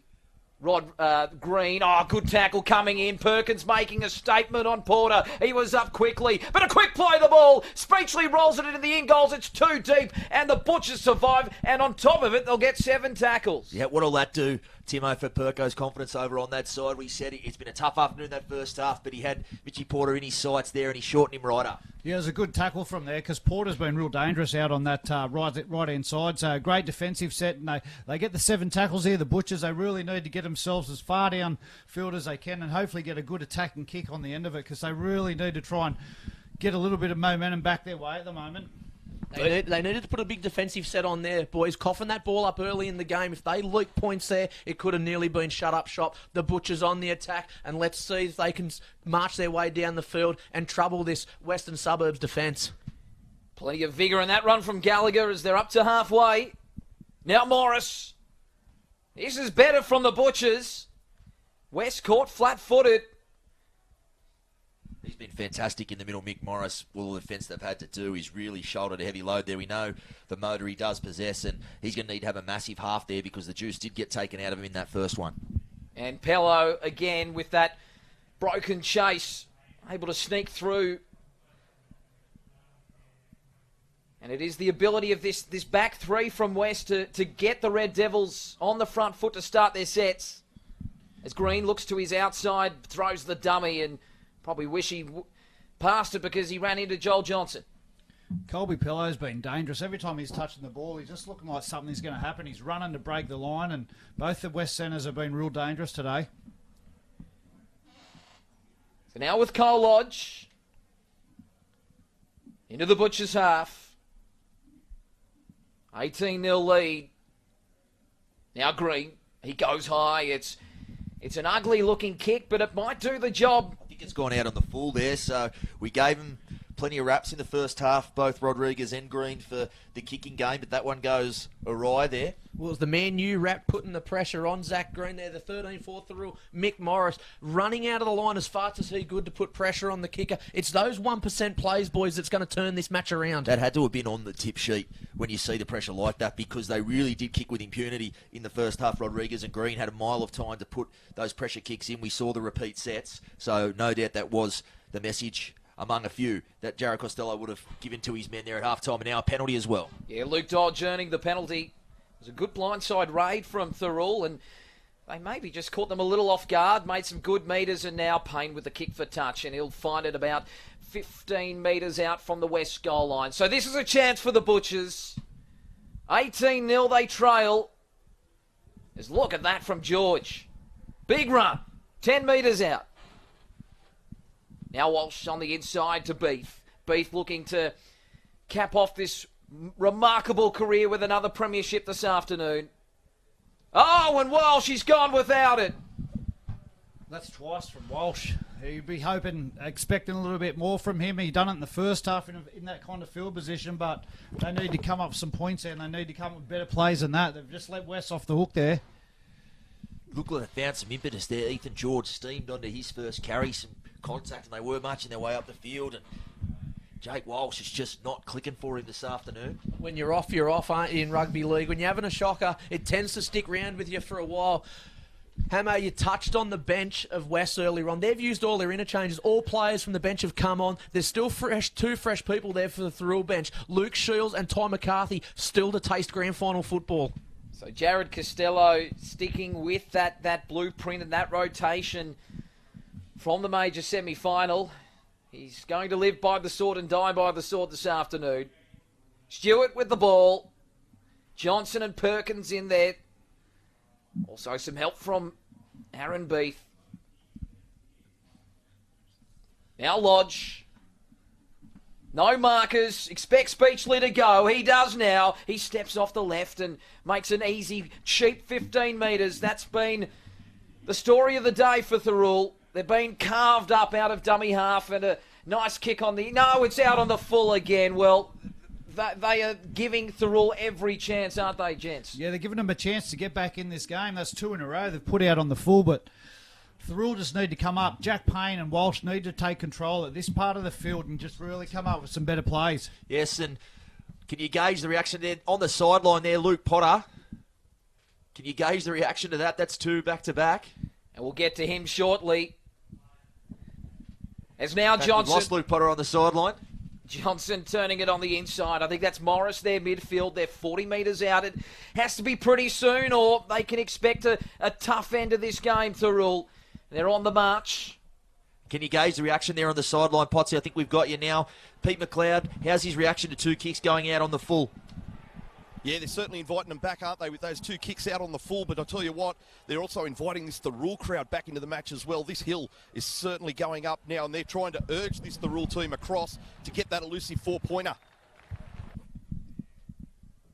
As we almost see a try there, it was snuffed out only just by the West defence. Thirroul, by the looks of it, will get the ball back, but Perkins almost standing up Porter on the outside there, Johnny Pett. Yeah, he was nearly through there. I thought Perkins was going to get a crisp ball onto Hayden Crosland's chest there, but it's just come up and gone over the sideline there. But Thirroul looking a little bit better in attack, boys. They're marching their way down the field. They're just failing at that last pass, that last chance for them to post points. I get the feeling it might have been called a forward pass because I thought it hit a West hand, and that was what snuffed out the play, the passage there for Thirroul. But West get the ball back. Rodriguez throwing the dummy. They were up quickly on the outside, and a gap almost appeared for the halfback as they go down the short side now, and that'll be Cole Laurie to play it, and a bit of push and shove there between Tatawa and Pello, but the play continues, and the blokes get back to their respective marks. Just noticing Jake Walsh there. He's come up off the line hard, put some good contact in there. I think he's sensing those mistakes he's made. He wants to bounce back and get himself back into this one on the defensive side of the footy there. Lukey Shields onto the football paddock for the Thirroul Butchers. Joel Ruskin onto the bench, and the big moose made 3 tackles in a row there, so he's trying to state a bit of intent there. Look for him to push up through the middle and make some big metres. Well, they need the teammates to rally as Perkins gets it away to Walsh, and Walsh, he's in a pretty hopeless position, standing flat-footed, and he's easy meat for Cole Lodge. The dummy one way from Tatawa, and he goes to Shields, the man on the park, as Johnny Pett just mentioned. They're 19 short of halfway. The Butchers. Now with Tatawa. He's found some space, but he can't get the arm free. He had Lee Higgins chiming in support.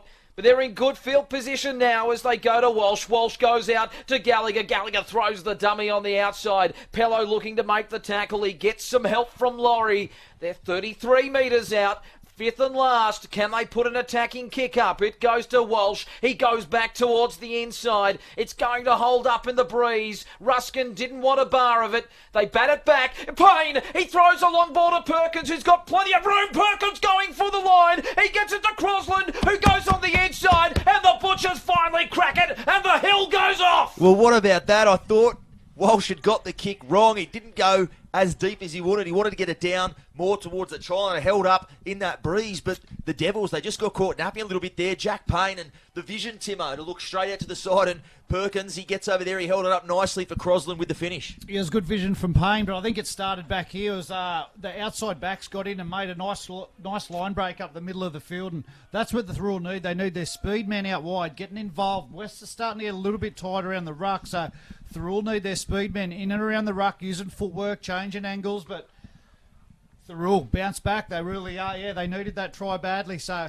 that'll give them a little bit of confidence and a bit of momentum now. So look for them to get a good set on the end of these points. Jack Payne, superb vision there to put that long ball on to the chest of Daniel Perkins. He mightn't have had the best game in that first 40 minutes, boys, but this second half, he's come out like the Perko we've seen all season. A big shot on Mitchy Porter earlier on, and then that passage of play there, putting it on the chest of Hayden Crosland. Crosland still had a little bit of work to do there, but he scored in the corner. Lukey Gow's got a big kick here. He's a bit Crosland on that side. You wonder how he gets things done. He sort of just plods around. He's not the fastest. He's not the biggest. He's not the strongest. He reminds me a bit of, I think, remember Steve Bell? He's got that about him, just to like to stop, prop, and go back the other way. But he made that try look pretty easy in the end, despite the work he had to do.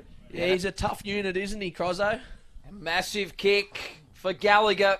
He's got the hill on the southeastern side of Wynn Stadium behind him. Let's ride it with him. It's on its way. It's going towards the post, but it's short and it's across the face. It was a crucial kick, but Thirroul, it's a confidence booster. They've still got 28 minutes, gents. It was a tough one there. If you look from our position, not sure if you can see on the screen, that windsock is blowing directly out towards the ocean. So Lukey Galley was kicking right into that breeze there, and he was a pretty fair nudge in the end. It just fell short. And he's a left footer too, so it was on his wrong side, but would have been a good effort for him to get it here. But look for a big set here now from Thirroul. That might be the confidence boost that the Butchers needed, boys. That might be the wind in the sail that they needed. They really need to complete this set and go forward. They need the likes of the big moose with the ball, Jolie Ruskin, just to lay the foundations so Paney and Walshy can play off the back of that. And you feel that if they try and match West pound for pound, they're not going to win this game.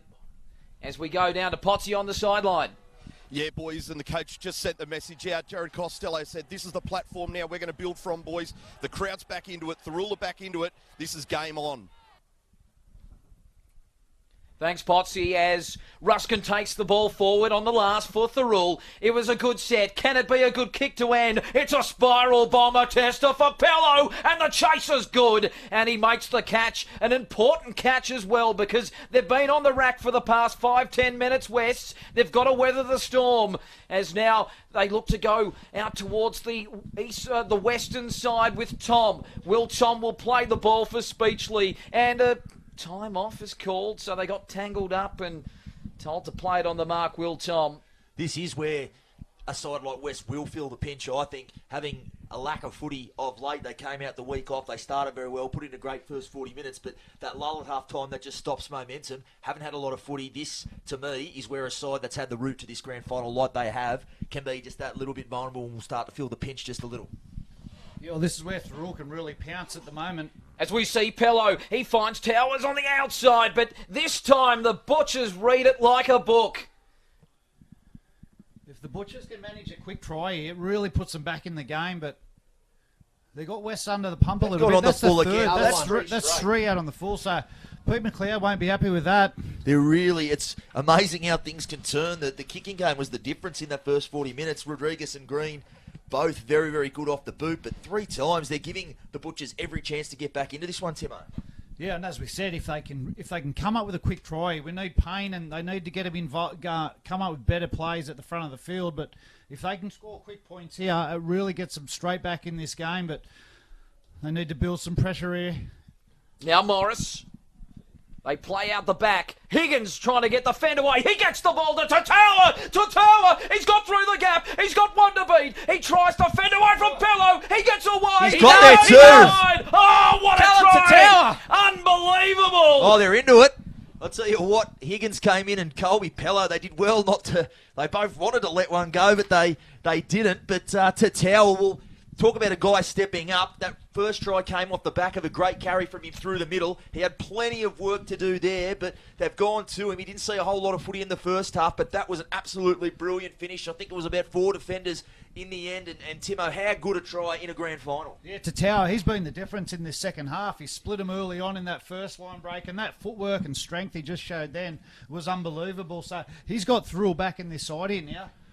Well, the centres were getting a bath, an absolute bath in that first half, and how the tables have turned. They're looking like new men. These centres to Tower and Perkins, and they've been central to this fight back. Tower's lucky to be on the field, boys. If you have a look how much strap and tape is on that knee, he's managed that injury for the last few weeks and tried to get on the field. He's got onto the field. We go to Potsy down on the sideline. What about the strength of Tower? That's twice now. I thought he laid on the first one earlier with a real strong charge, and then he just gets himself his own 4 points. The ruler back. And what about this hill? It's going berserk. Thanks, Potsy. Well, this one will be a much, much easier attempt for Gallagher as he looks to bring the Butchers to within 8. Boy, what a ball game we've got here, and you can sense the nerves in West's camp.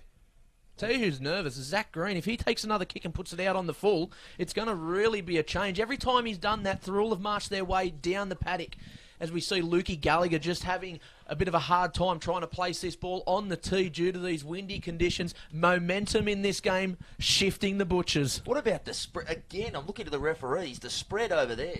Incredible. Now Gallagher. Where's ours? It's over here, boys.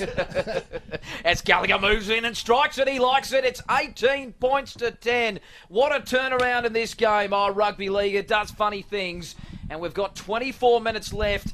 There's plenty of time for some twists and tails in this one yet. There's a lot of rugby league left in this game. I hope you're all enjoying it back home, sitting there, wherever you are, throughout Australia, throughout the world, tuning in to the grand final. Because, boys, it's been a howler of a game so far. 24 minutes remaining. There's still twists and turns in this event. Yeah, we spoke about the Butchers earlier. They never die. It was looked like it was nearly all over for them, but they hang in there. They hang in. They've come up some points and got themselves back in this game. So they can sniff something here, Thirroul Butchers. And the try scorer to Tower, catching that kick off and bringing it back.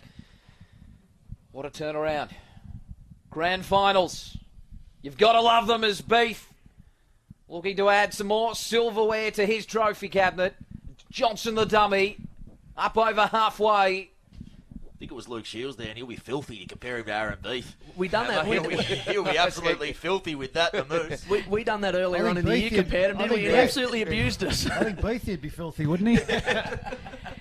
As now the Butchers on the front foot. You only make that mistake once you hope. As now Towers lets it bounce. Oh, they've made a meal of it. But Pello looking to somehow get out, but he won't. It'll be a goal line dropout. Oh, Thirroul, they're coming home. They put that kick up nice and high, and all of a sudden it's the Butchers getting the end to their sets right. That was an absolute awful attempt there from Towers. Not that you can blame him. The breeze now has really picked up as the second half goes around. He went all around that, and then it just bounced perfectly for the Butchers. And Tony Pello, he was trying to force his way back out, but the chase on it, on the back of the kick as well. They've just got their tails up now, the Butchers. If anyone was worried about Jake Walsh's right foot, don't worry about it, because the kicks that he put up have come down with snow on them, and the chase there from Perkins was sensational. The Butchers on the charge. Oh, Ruskin and Leah to Gaga.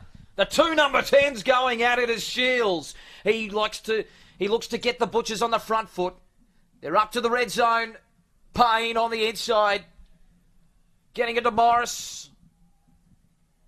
Looking for a penalty. Johnson getting the ball away. The dummy from Payne. He almost goes through Higgins. The offload, he couldn't pick it up, but they've still got a chance here. Johnson going back to Walsh. Walsh throwing the dummy. And the tackle coming in from Laurie. It needed to be made as well, or he was in underneath the posts. Now they go out to Higgins at first receiver. He steps off the right, and they come in and they make the tackle. The Butchers surging. They're looking for their third try. It's the fifth and last. The ball to Walsh. Walsh goes out the back. Gallagher! He's found his winger. It's another try. This time it's Tom Simpson. Oh, the Butchers. Oh, they're coming home. It's 18-14. Kick to come. I think it could get taken off him here.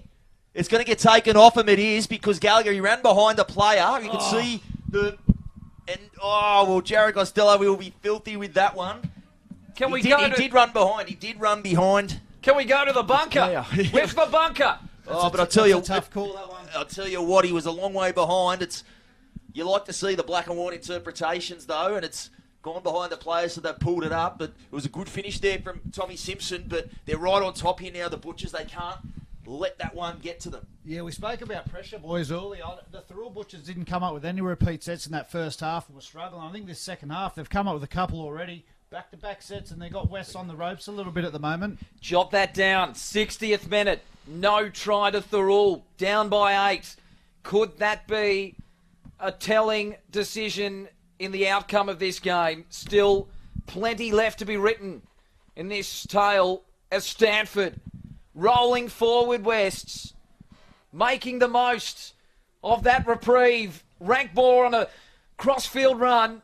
He gets out of the tackle, but he'd be told to go back and play it. The call was held.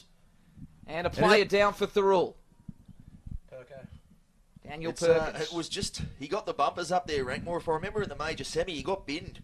He got warned for having the bumper up early on, then he did it again later on, and he did get binned in that game. So it's something to watch. I know I'd wrapped him earlier on, his physicality. He brings on every carry and every tackle, but Perko, I think he might have copped it in the major semi too. He came from the field there, so That's why he's got the headgear on today. there you go. So interesting to see. If he has to come from the field, we just saw before that Ty McCarthy grabbing the interchange card. So interesting to see where he was going to take the field, because it looks like Jake Walsh, who we thought he might come on for, has shaken off that ankle injury.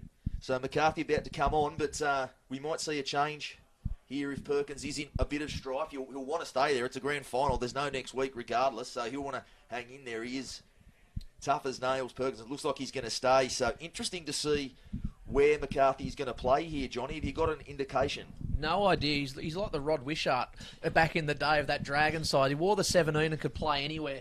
Today, T-Mac's got the 22 on his back, and I'm not too sure where he's going to fit into this side. Man, he might play like a Wade Stanford sort of role, an extra first receiver or something, round that middle of the paddock. Yeah, I was going to say, do they just chuck him on in the middle there like a 13 and float around, dummy half, be just causing a little bit of trouble around the ruck? And Green, as we see there, really checking his kick. He's worried now, and it almost came off for him. Thirroul allowing it to bounce, but they get away with it, and they'll look to... that was a high one, it was. Dylan Laurie came in there. He was trying to lift his side with a shot there, and he just fell into it. We do see it is Luke Shields who's gone off the back of the field there. So McCarthy is coming on in the middle. Okay, so now we've seen Joel Roskin, the winger, in the front row. Aaron Beat, the halfback, in the front row, and now it's Ty McCarthy, the star back, playing in lock. Well, we could call him in the front row. He's coming for Luke Shields. So the old boys, they're all stepping up front, Johnny. They can do anything, the old boys, can't they? So 19 minutes left. Ruskin, another strong charge. The Butchers forwards standing up in the second half as Walsh goes to Gallagher. Gallagher looking to get on the outside of Rodriguez. He's been dangerous in this second half. The right back rower as they go back to the left, and it's a wide pass to Walsh. Walsh out the back to Payne. Payne goes to Higgins. They've worked an overlap. Porter, he's got Higgins. He ropes him up and tries to get him over the sideline, but he manages to take the tackle. They're appealing for a penalty, the Butchers. It's not forthcoming as Perkins picks up another player there, and it might be Johnson, I think, is now out of dummy half. The kick coming through. Rodriguez trying to shepherd it dead. And they're claiming a try. It's a try. There it is. T-Mac put the kick the through. First play, Ty McCarthy T-Mac comes on with his first touch of the game, and he lays it on the grubber. I'm not even sure the number that got there. It's almost a carbon copy of a try we saw in the major semi. Luke Towers on that occasion caught the Butchers napping for the try, and this time McCarthy puts it through. Unbelievable. They just stood there and watched it, and he was willing it to go over the dead ball line. It sat up, and Hey, I think T-Mac scored this try himself. I think Ty McCarthy has kicked that and scored himself on the replay. They just didn't give up on that chase there. West let it slip a little bit. It was Ty McCarthy, so he comes on off the bench. Well, cometh the hour, cometh the man. He's been on the bench. He's been watching this one. Cool as a cuke. He comes on, kicks for himself, and scores the try. When you've got a player with the experience of Ty McCarthy, the big game experience, coming up, huge trumps there. First touch, incredible, Johnny. Oh, T-Mac, I tell you what, Jarrett Costello would be sitting down there smiling like a Cheshire cat. What a move by Jacko to put T-Mac on at the right time. He knew when he could use T-Mac. It's come off perfect for the Butchers. The Butchers, now they're 2 points behind. How good is this game of football, boys? Look at that hill, the sea of blue and white. Hey, they're going wild over there, and that's what's going to bring the Butchers home. And to the left of us is all the Red Devil supporters. The boys out there wearing the Devils jumper, they need their supporters to get behind them right now. When's the last time you saw a front rower in a grand final kick through for himself and score a try in the in goal? Hey, T-Mac, Brilliant play from a front rower. Claim that you called him a front rower. That's good coaching from Jared Costello, bringing him on now, and he's brought that impact. He's got a bit of X factor about him, Ty McCarthy, and that's what you want when you bring these bench players off the bench. And he hasn't done it this year. It's a considered play. I don't know if he even went in with the plan to do it. Perhaps it's the work and the juice they've chewed up through the middle that made Jared Costello go to his bench to give one of his middles a rest, and McCarthy stepping up to do the job. So it might have been a play on the run, but it's come up and proven a good one. As what you see, Higgins off the kickoff.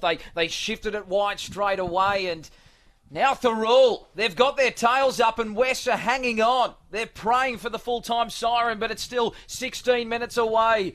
Oh, what a finish we've got coming up. The finale of the Illawarra Hardware Man League. Ty McCarthy thinks it's 2001 out there at the moment, doesn't he? He just went to the line then, as he used to do so well. As we see Payne go to Perkins. Perkins going on the outside. And Crosland, he's already got one this afternoon. He takes the tackle 11 metres out. That's a penalty too. I think they've got him high. Do they take the 2, or do they put the pressure on West? I don't think they will. Not with that breeze. That breeze is howling towards that hill.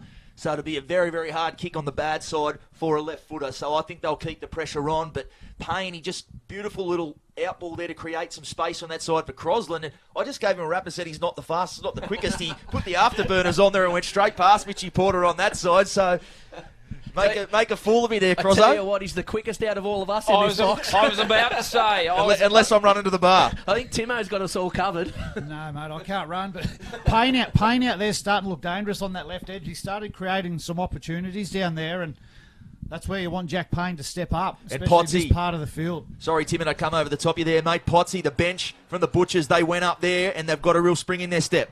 Yeah, they all went up as one, but Coach Costello soon settled them down and said, boys, let's be patient.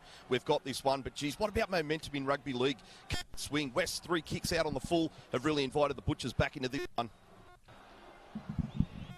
Thank you, Potsy.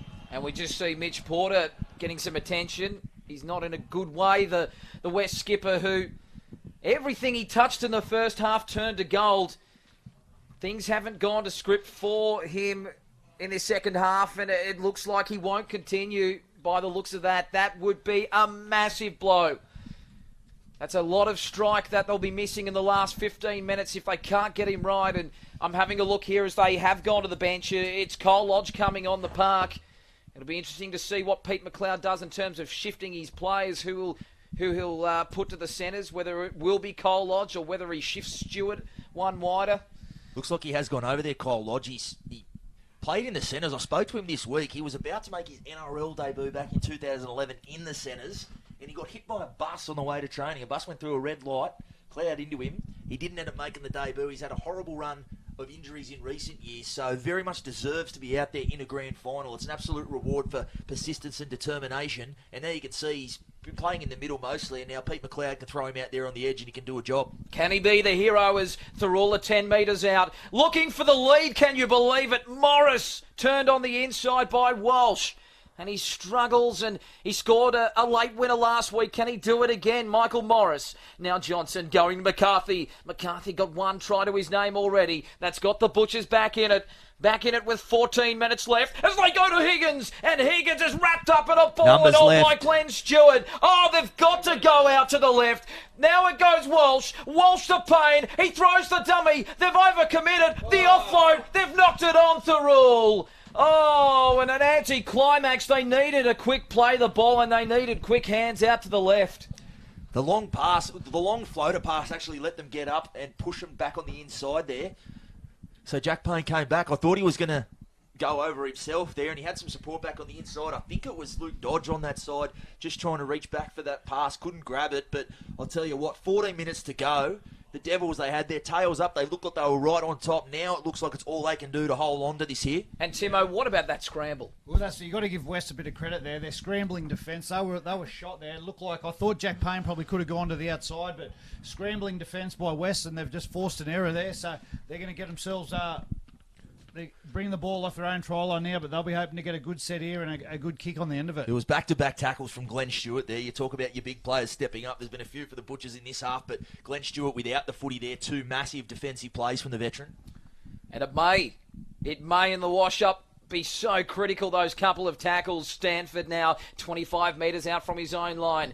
They need a good set here, West. They need a good kick. They have been under siege for most of this half, and that run, well, that'll help them. Leah Tagaga back in for his final shift of the afternoon. Now Daly back on the park as well. He carved up Thirroul in the first half. Can he provide that impetus again? That's the 5th and last. A better set for West. Rodriguez now. A check side kick back towards the middle. Higgins, he cleans it up. Looking to find some space. He steps and he almost gets through. Well away from the sideline on that occasion too, J-Rod. He came shape left and he kicked it way back towards the middle. Do you think that might have been a message from Pete McLeod to his halves? Oh, definitely. Last time their last tackle options have gone out on the full, so they want to put that one straight down the middle. The man with the ball now, Joel Johnson, look for him in the last 10 minutes of this game. He is super dangerous. Boys through, wind in the spinnaker, here they come. Isn't it just tempo footy? They've just got bodies around the ball, all around where they're going, momentum steering back their way. They got to make sure they don't get carried away either here, though. 12 minutes. It's easy when you can have that momentum, the adrenaline's pumping to make some silly plays or force things. So here we go as Higgins. Oh, well, there was a gap opening up and he had the halfback and Walsh in support. Now it goes to Walsh. He goes to the air, testing Towers again. And Towers this time takes it and earns a penalty. A big collision and a courageous take by the winger after letting one bounce about 15 minutes earlier. That was an outstanding take, but it looks like he could be in a little bit of trouble here. Both of them collided with each other, and they're both down on the deck. It looked like Crosland was going for the ball for mine. He went up. By the way, if you're going to put a shot on, you don't knock yourself down like that. I think he had eyes on the footy, because they just both had eyes only for the footy and they've crashed into each other. Has he given a penalty here, has he? Or? Yeah, he put the arm up. Yeah, well, penalty has been awarded there to West. Crosland taking out Luke Towers in the air. That's a grand final play, isn't it? 100%. From Hayden Crosland. If that's a round game, he lets Towers take that uncontested, but he knows what's at stake. He put his body on the line. Self-preservation out the window. Oh, what a 10 minutes we've got coming for you here on Bar TV. The Illawarra decider, 18 points to 16. West leading Thirroul, 4 tries to 3. Big touch finder. Yeah, that's a hell of a touch finder there from Zach Green. He's just heaved that. He's had some practice kicking him out on the full.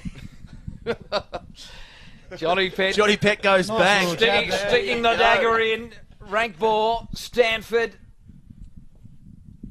And now West, it's their turn to rumble forward. They'll be looking to perhaps put this game to bed. Even if they do score, Thirroul have got plenty of time. They just haven't seen this end of the field, this whole 40 minutes. No, the Butchers have had all field position. This is first time West have been down here for a while. It's a good thing that grandstand's under construction, because you wouldn't see much footy if you were sitting in it. Now Stewart, 19 out. Last tackle coming up. They go short side with Green. He rolls it into the end goal, and Higgins, he collects it, but what a one-on-one tackle. Oh, he's got into the field of play only just. Backs against the wall here for the Butchers. What have they got? I was about to say it was a good bounce-back kick there from Green. He's put a few out on the full, as we've said, but he weighted that really well, and it was just a good work of Lee Higgins that managed to get them back into the field of play. Yeah, Higgins, I was going to give him a rap earlier. I think he's been real dangerous today, and he put his body on the line there to dive on that ball and get himself out of the line, but he's been looking quite dangerous at the back, Lee Higgins. His positional play throughout the whole season of 2018 has been second to none. The opposition put them kicks down on him 9 times out of 10. Lee Higgins is in the right spot. As we see Payne go to the boots. Pello on the full. That's a good chase on that too. I think he would have liked to get that over the head of Pello and get some run on that ball, Payne. But look at the Devils boys now coming back on side. They're certainly starting to feel that pinch. Pello hammered there in that tackle, so there's a blanket over him. Boys, the veteran Aaron Booth gone out to the field to play the last 10 minutes. Will Tom straight through, but the tackle comes in. It was an important one made by Simpson. Still on the front foot, Rodriguez. They shift it to the right. Tony Pello drifting across field, looking for a chink in the Thirroul armour. He doesn't find it on that occasion. They're 29 metres out. 18-16 West lead as Stewart cuts back on the inside. They shift it to the middle now. Leah Tagaga, the old goose step, and he almost goes through. Fifth and last. They go to Pello. He's lost the ball. And that will be a changeover. No, it's called play on. It's gone backwards. Laurie's lost the ball. He was thinking of a kick. He slipped over. He loses it. Thirroul survive. Again, it's a last tackle play. Yeah. It's incredible to see the turnaround. It's incredible to see what was your biggest strength and what you were absolutely getting 100% right in the first half to lose it so dramatically in the second 40 minutes, Timo. Yeah, the West coach Peter McLeod won't be happy with the back end of their sets. They could be really trying to build some pressure, but that's about. I think they've kicked 3 out in the full in that last play there, so they're letting Thirroul Butchers back off the hook there. Perkins looking dangerous. If he had some support on the outside, he could have got the arms free. Now Morris. Good set for the Butchers. The dummy from Payne, and again he had the arms free and the support was pouring through, but he went the percentage play. It was McCarthy. So the kick going through. There's space there. Top! He's too busy looking. Oh, and a player taken out off the ball. That has to be a penalty, surely. What's the call from the touchy? That's got to be a penalty. It's going to be a 20-metre restart. Well, there was a Thirroul player taken out for your life. What a call in the context of this game. It was in kickable territory too. What was Will, Tom? He ran past the ball. I think he was keen to leave that for Tony Peller. A bit of miscommunication. And to Tower, he got a kick to the ball. And, geez, Will, Tom, very fortunate not to be penalised there. Controversy with 8 minutes left. A no call, which looked for all money a Thirroul penalty, a player taken off the ball. Wow, we've had it all this afternoon. Stanford now with the ball for West. They're up over halfway, exactly where they need to be. Rodriguez, he goes on the inside to Rankmore. Rankmore standing in the tackle. McCarthy's in there, Morris as well. And they bring him down. That's the fifth and last. They'll be looking for no thrills, Green. And this horror show in the second half continues for the Red Devils, number 6 and Thirroul. They'll get the ball, 0 tackle in good field position. Time is becoming a factor here too. 7 minutes to go and they do have that lead, West. So time just starting to creep down. It looked like the Butchers had plenty to reel that in when they got back within 2, but they're going to have to make a play here. What is going on there, boys? That last tackle play, West just can't get to a kick. Well, they're doing what Thirroul were doing in the first half in that last tackle play. It looks like the whole momentum's shift. There's been 2 halves of football out here. Thirroul are playing the better football in the second half. Let's go to Potsy on the sideline. Yeah, boys, you can't believe We this, might can just you? hold up there because Perkins, he's away down the sideline. He's got support on the inside. He goes himself. And what a tackle, a try saver from Tony Pello. Butchers, they're surging forward. They're looking for the try line. Higgins with the ball. Higgins, he dives with it. They've still got a tackle up their sleeve. Thirroul trailing by 2 with 7 minutes left. It goes, Walsh rubbering through, looking for a play there in the middle, and Ragbor dives on it. Another repeat set as we go down to Potsy on the sideline. Yeah, what about these momentum swings, boys? Unbelievable. Those 3 kicks out on the full. Now they drop the ball West, and they're now made to pay. They'll now force a goal line dropout, and the Butchers are on the charge. Thank you, Potsy. And what a play there before we cross to Potsy on the sideline there. Kieran Rankmore, the front rower. There were Butchers bearing down on that kick. It was a good one from Walsh and a big play there from Rankmore as they try to hold on to this lead, the Devils. And that's a fair dropout as well. So Thirroul making the most of no Mitch Porter on that right edge defence for West. Oh, they cut them up. Oh, what a hit. hammered. Wade Stanford standing up. A big one there, a big play in this game maybe. Morris 25 metres out, 5 minutes 40 on the clock. Thirroul trail by 2. What a grand final we have here as Johnson gets out of dummy half. Payne, Higgins looking to go around Cole Lodge. He throws a flick pass to Perkins. It got a deflection there from Kyle Lodge. Have touch at first, knock on. The call is a knock on Thirroul by the looks, the way he was signalling. No, that's an awful call. Yeah, I thought West knocked it on, then Thirroul went back into a Thirroul player, but from our position, you could have a pretty good view of that. West have had a couple of big calls go their way in these last few minutes. Massive call. Well, Thirroul can't let these bad calls really disrupt what they've been doing this last half of football here. They really need to batten down, play the whistle, have a big defensive set here, and try and force an error from the Devils. The Devils haven't seen much field position down in Thirroul's territory, but every time they do, they go down there. They've been looking good. Their last tackle options is what let them down. The Red Devils, they were up 18-0 at half-time. They had one hand on the trophy. It's slowly slipping, but they've still got a little... Oh, no, we'll talk about slipping. Daly comes up with the error, and the Butchers, they come in, it's pats on the back, but there's 4 minutes 30 and they still trail by 2. Can they land a killer blow? Penalty's important here too. They're right under the pump, the Devils, but if they give away a penalty here, Lukey Gow can lock this one up. I'm looking for Lee Higgins. He's been dangerous out there. He's out wide off this scrum, but he's looking the most likely at the moment to cross over for a 4-pointer. Potsy, down to you. Yeah, that could have been a bit of the rugby gods at play there. Thirroul unlucky not to get that knock-on call earlier, but now West drop ball. Thirroul back possession and on the attack. So the scrum packs, but a false start. As we see Payne at first receiver. Perkins on his outside. Payne onto Perkins, looking to get round Green. And he comes up to Cole Lodge, and they've lost the football. First tackle. Oh, what a play by Wests. No, they're going to say it was an attempted strip and the first knock on West. So we're going to see one go back the other way here. Well, a reprieve for Thirroul, but time ticks away. They'll get this set, and they'll be looking, if they can't score off this, to roll it into the in goal and get a repeat. What a finish. What a game this has been. I was sitting there thinking, I was going to say, we're getting down here and it's going to be a grand final. My phone has gone mental of that many people messaging me saying, how good of a game is this? There's a big crew up the Gold Coast, a big crew of Thirroul supporters hoping that this goes one way, but there's a lot of Western Suburbs people really hoping this last 3 minutes West can hold on. They just need to get to the back end of this set Thirroul. If they don't score, as they said, try and dribble it in goal and get another repeat set. So they go to the left. Payne finding out there. Dodge. And Dodge goes down 10 metres out. 3 minutes 5 left on the clock for Thirroul. It goes to McCarthy. The mercurial McCarthy going on the inside to Beath. Beath, can he score a fairy tale try in his last game in Butcher's colours? They go to the right now. McCarthy at first receiver. He finds Walsh. Walsh finds Tower. He's already got one this afternoon. He's brought down 9 metres out. Thirroul, they're surging, they're pressing. Walsh to the in goal. Oh, and Green, he makes an error, but he gets back to the field of play somehow. What a play by Zach Green. He's had an absolute Barry Crocker of a half, but he comes up with a big play for his side with 2 minutes 30 left.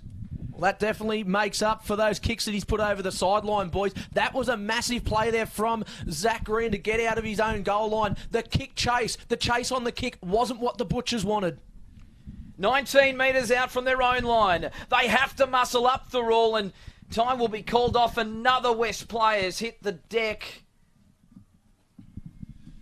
Wow, what just happened? They're just dropping like flies. It's incredible. You've got to give him a rap, West. With his set, it's been with the ball, have been very, very ordinary. They've dropped it. They've given through every invitation back into this game, but they're really digging deep and finding something here. And the clock, not the friend of the Butchers here. They'll chew up as much time as they can in this set, the Devils, and the Butchers will get perhaps one more opportunity with the football.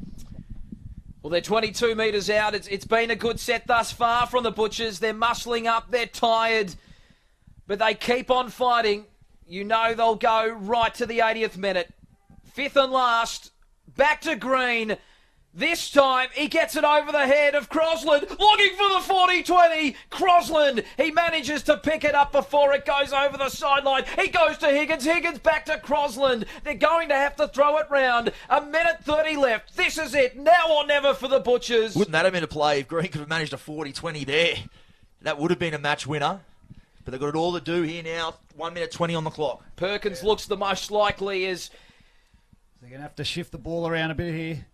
He's been dangerous out here, Gallagher, but they're going to have to. They need an offload. And Pillow with an important tackle to Tower at dummy half. It goes to Walsh. He goes wider to Dodge. Dodge finds Perkins. He's found a bit of space on the outside, but he trips over. He's lost the football. And with 57 seconds left, you'd have to think that is the premiership heading to St Parish Park.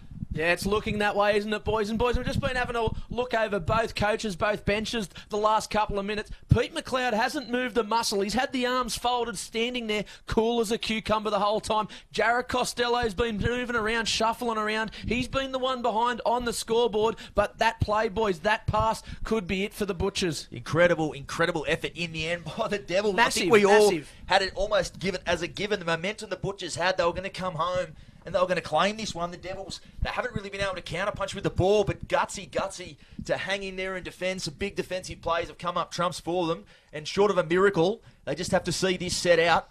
Watch the Butchers try and use the old-fashioned push-over scrum.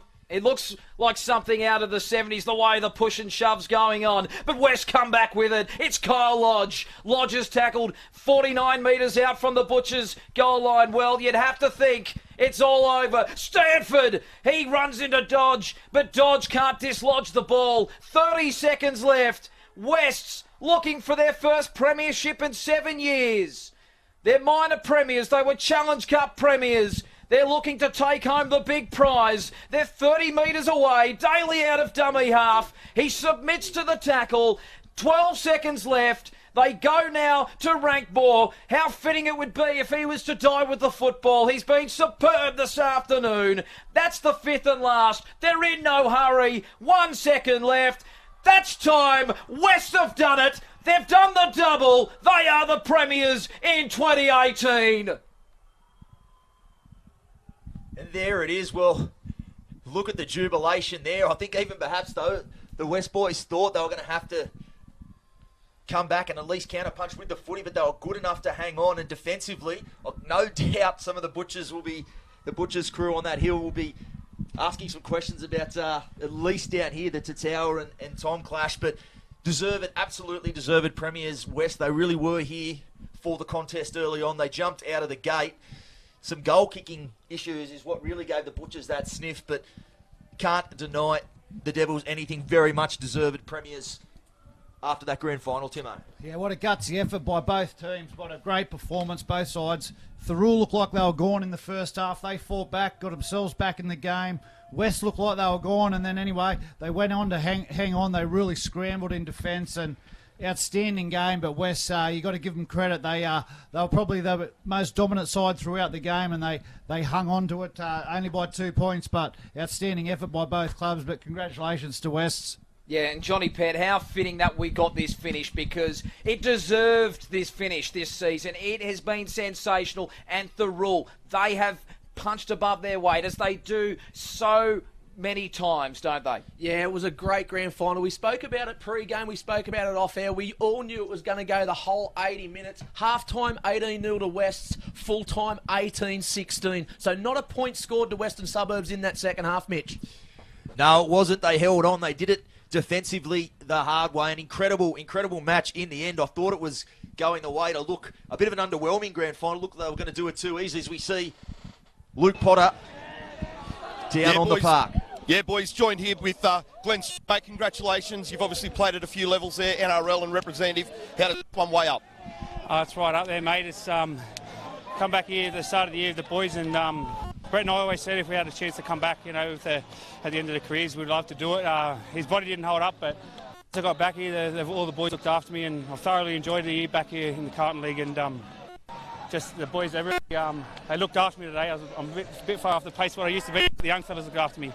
They certainly did well, but look, didn't do yourselves any favours there. 3 kicks out on the full and a lot of drop ball. I know, we've done our best to bring it back around for them, but we clung on in the end, and Thirroul, they've been the same all year. They've worried us, and they don't go away, but yeah, very happy with the win. Yeah, it's certainly been a tight contest for most of the season. The 2 draws, the major semi-final win, and now you've got the grand final win. The Hardware Man Shield heading to Sid Parish Park, mate. Enjoy the celebrations. Thank you, mate. Thanks very much. And there you go. Fantastic to see there, Glenn Stewart. He comes back and he gets that premiership with the Devils. Boys, I'll leave this with you. I've got to go down there and chase some interviews, boys. But it's been an absolute pleasure. All season to call all the action in Illawarra League again for the Bar TV Sports. I haven't done it yet, mate. My tip for man of the match, I'm going to go with Wade Stanford. My pre-game tip. We'll see how that plays out. But thanks, boys. Been a pleasure. Loved your work this year, Geno. Thanks, big fella. Outstanding call. And what a moment for these West supporters there on the hill. And it's great to see that the side has gone over there and are paying their gratitude and their thanks. And what a season it's been. And for Thirroul, they're going over to their supporters at the southeastern side of the hill here at Wynn Stadium. Johnny Pett, it'd be a bitter pill to swallow for so many of these Thirroul players, the likes of Aaron Beath, Joel Johnson, but they've got to be so proud of their effort this year. Yeah, it'll be a tough one to take for the boys. We'll probably hear about throughout the week about a couple of refereeing decisions that we touched on. I'm sure Mitch Jennings will report that through the week. It'll definitely be a hot topic in the Thirroul camp. We spoke about it, but nevertheless, the game's been done, the game's won. To Western Suburbs' credit, Thirroul had all the running in that second half.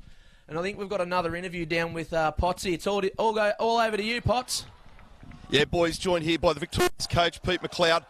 Mate, they always say it's a tough gig being a coach. Talk us about that one. Yeah, well, that was a game of two halves, that one, wasn't it? Yeah, we knew we weren't going to get it easy from Thirroul today, and at half-time we spoke about things are going to turn around. You're going to have to defend your line to win the game. Listen, we didn't have our best half of footy, but in the end we won, so we'll take it. That's exactly right. You've got the victory now. What is this for you in your coaching ranks? What does this mean to you? Personally, mate, I'm not really even fussed about it. It's a great footy club. I was privileged to coach it. And players win grand games, you know. Players win grand finals. I'm just really proud of them. And you brought in a lot of new blood as well, guys. The former West Red Devils have come back to join the club. They've gelled well. You've got yourself the victory here today. Mate, go and enjoy it with the rest of the team, and all the very best. Thanks very much. And that was West coach Pete McLeod and Sean Timmins. He came up with the perfect blueprint in that first half to shut down Thirroul, and the boys had enough gas just to get home. Yeah, they hung on it. As we spoke about before, it was an outstanding game. They come out fast, West. You could tell that they'd had the week off. They come out fast, fresh. It looked like Thirroul were gone, but as Thirroul sides do, they just hung in. They got themselves back in the game. They were 2 points away, but West just scrambled their way to the defence. Their kicking game was quite poor in that second half. They kicked out on the full 3 or 4 times, and they just couldn't get to the back end of the sets. But to hang on, I'm sure McLeod would be very relieved. I'm sure he was quite nervous. He looked a bit relieved down there when they finally got the win. But you got to give him credit. West, it's an outstanding effort for him to come away with that win. I'm sure the West Footy Club will be real happy with that. And we're just about to go to the presentation, but before we do, I'll just get a tip for man of the match, Johnny Pett. Wade Stanford was huge. Kieran Rankmore was huge. Nathan Leotingaga was huge. If it wasn't for a couple of kicks out the sideline, Zach Green was going to go close to my pick of the match, but Mitchie Porter, he might just take it for the 2 tries he scored. Sean Timmins. Yeah, I might go with Nathan Leotingaga. I thought the front rows were outstanding, but I'll go for the big fella. Yeah, I think it'll be 2-1 here. I think Mitch Porter, he broke that game open, and his 2 tries in the end were so critical. Let's go downstairs for the presentation.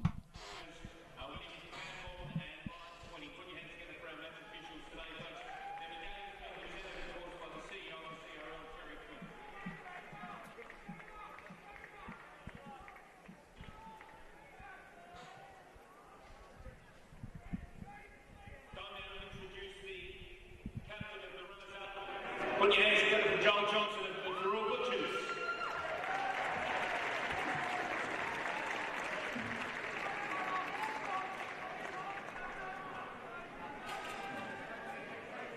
First of all, I just want to wish West all the best.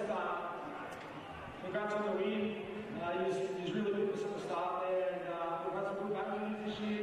I think he's got it over us today, and he deserved the win for us.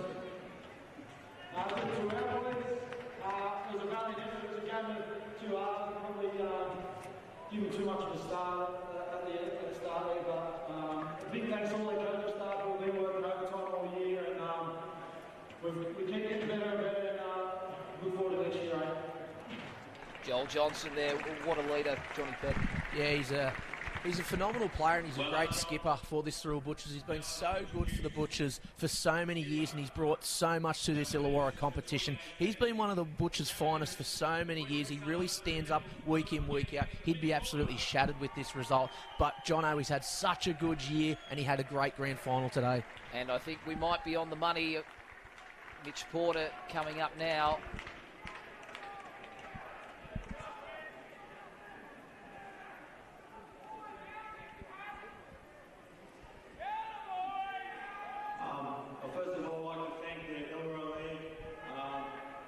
great season this year, very competitive.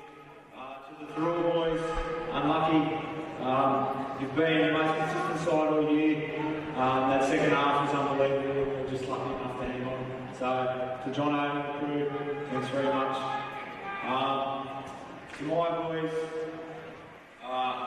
first of all, we'll start off with all the support staff. We couldn't have done this without you. Assistant coaches, Pete, the commitment you've shown all year, mate, thank you very much. And boys, we did it.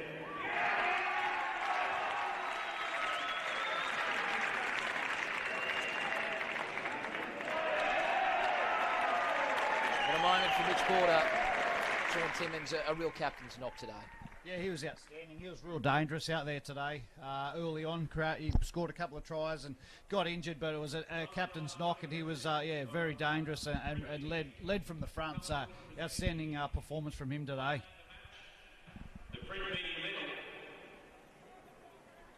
The winner of the player of the match for 2018 from West, number 10, Nathan. You're spot on the money, Timo.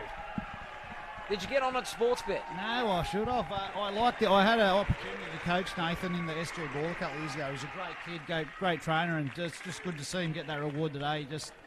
He worked his backside off there today. They could have gone to a number of people, but I thought he was outstanding. Just like to thank everyone out here today, which is especially our fans from West and everyone. I really appreciate it. And to the boys that celebrate our win, thank you.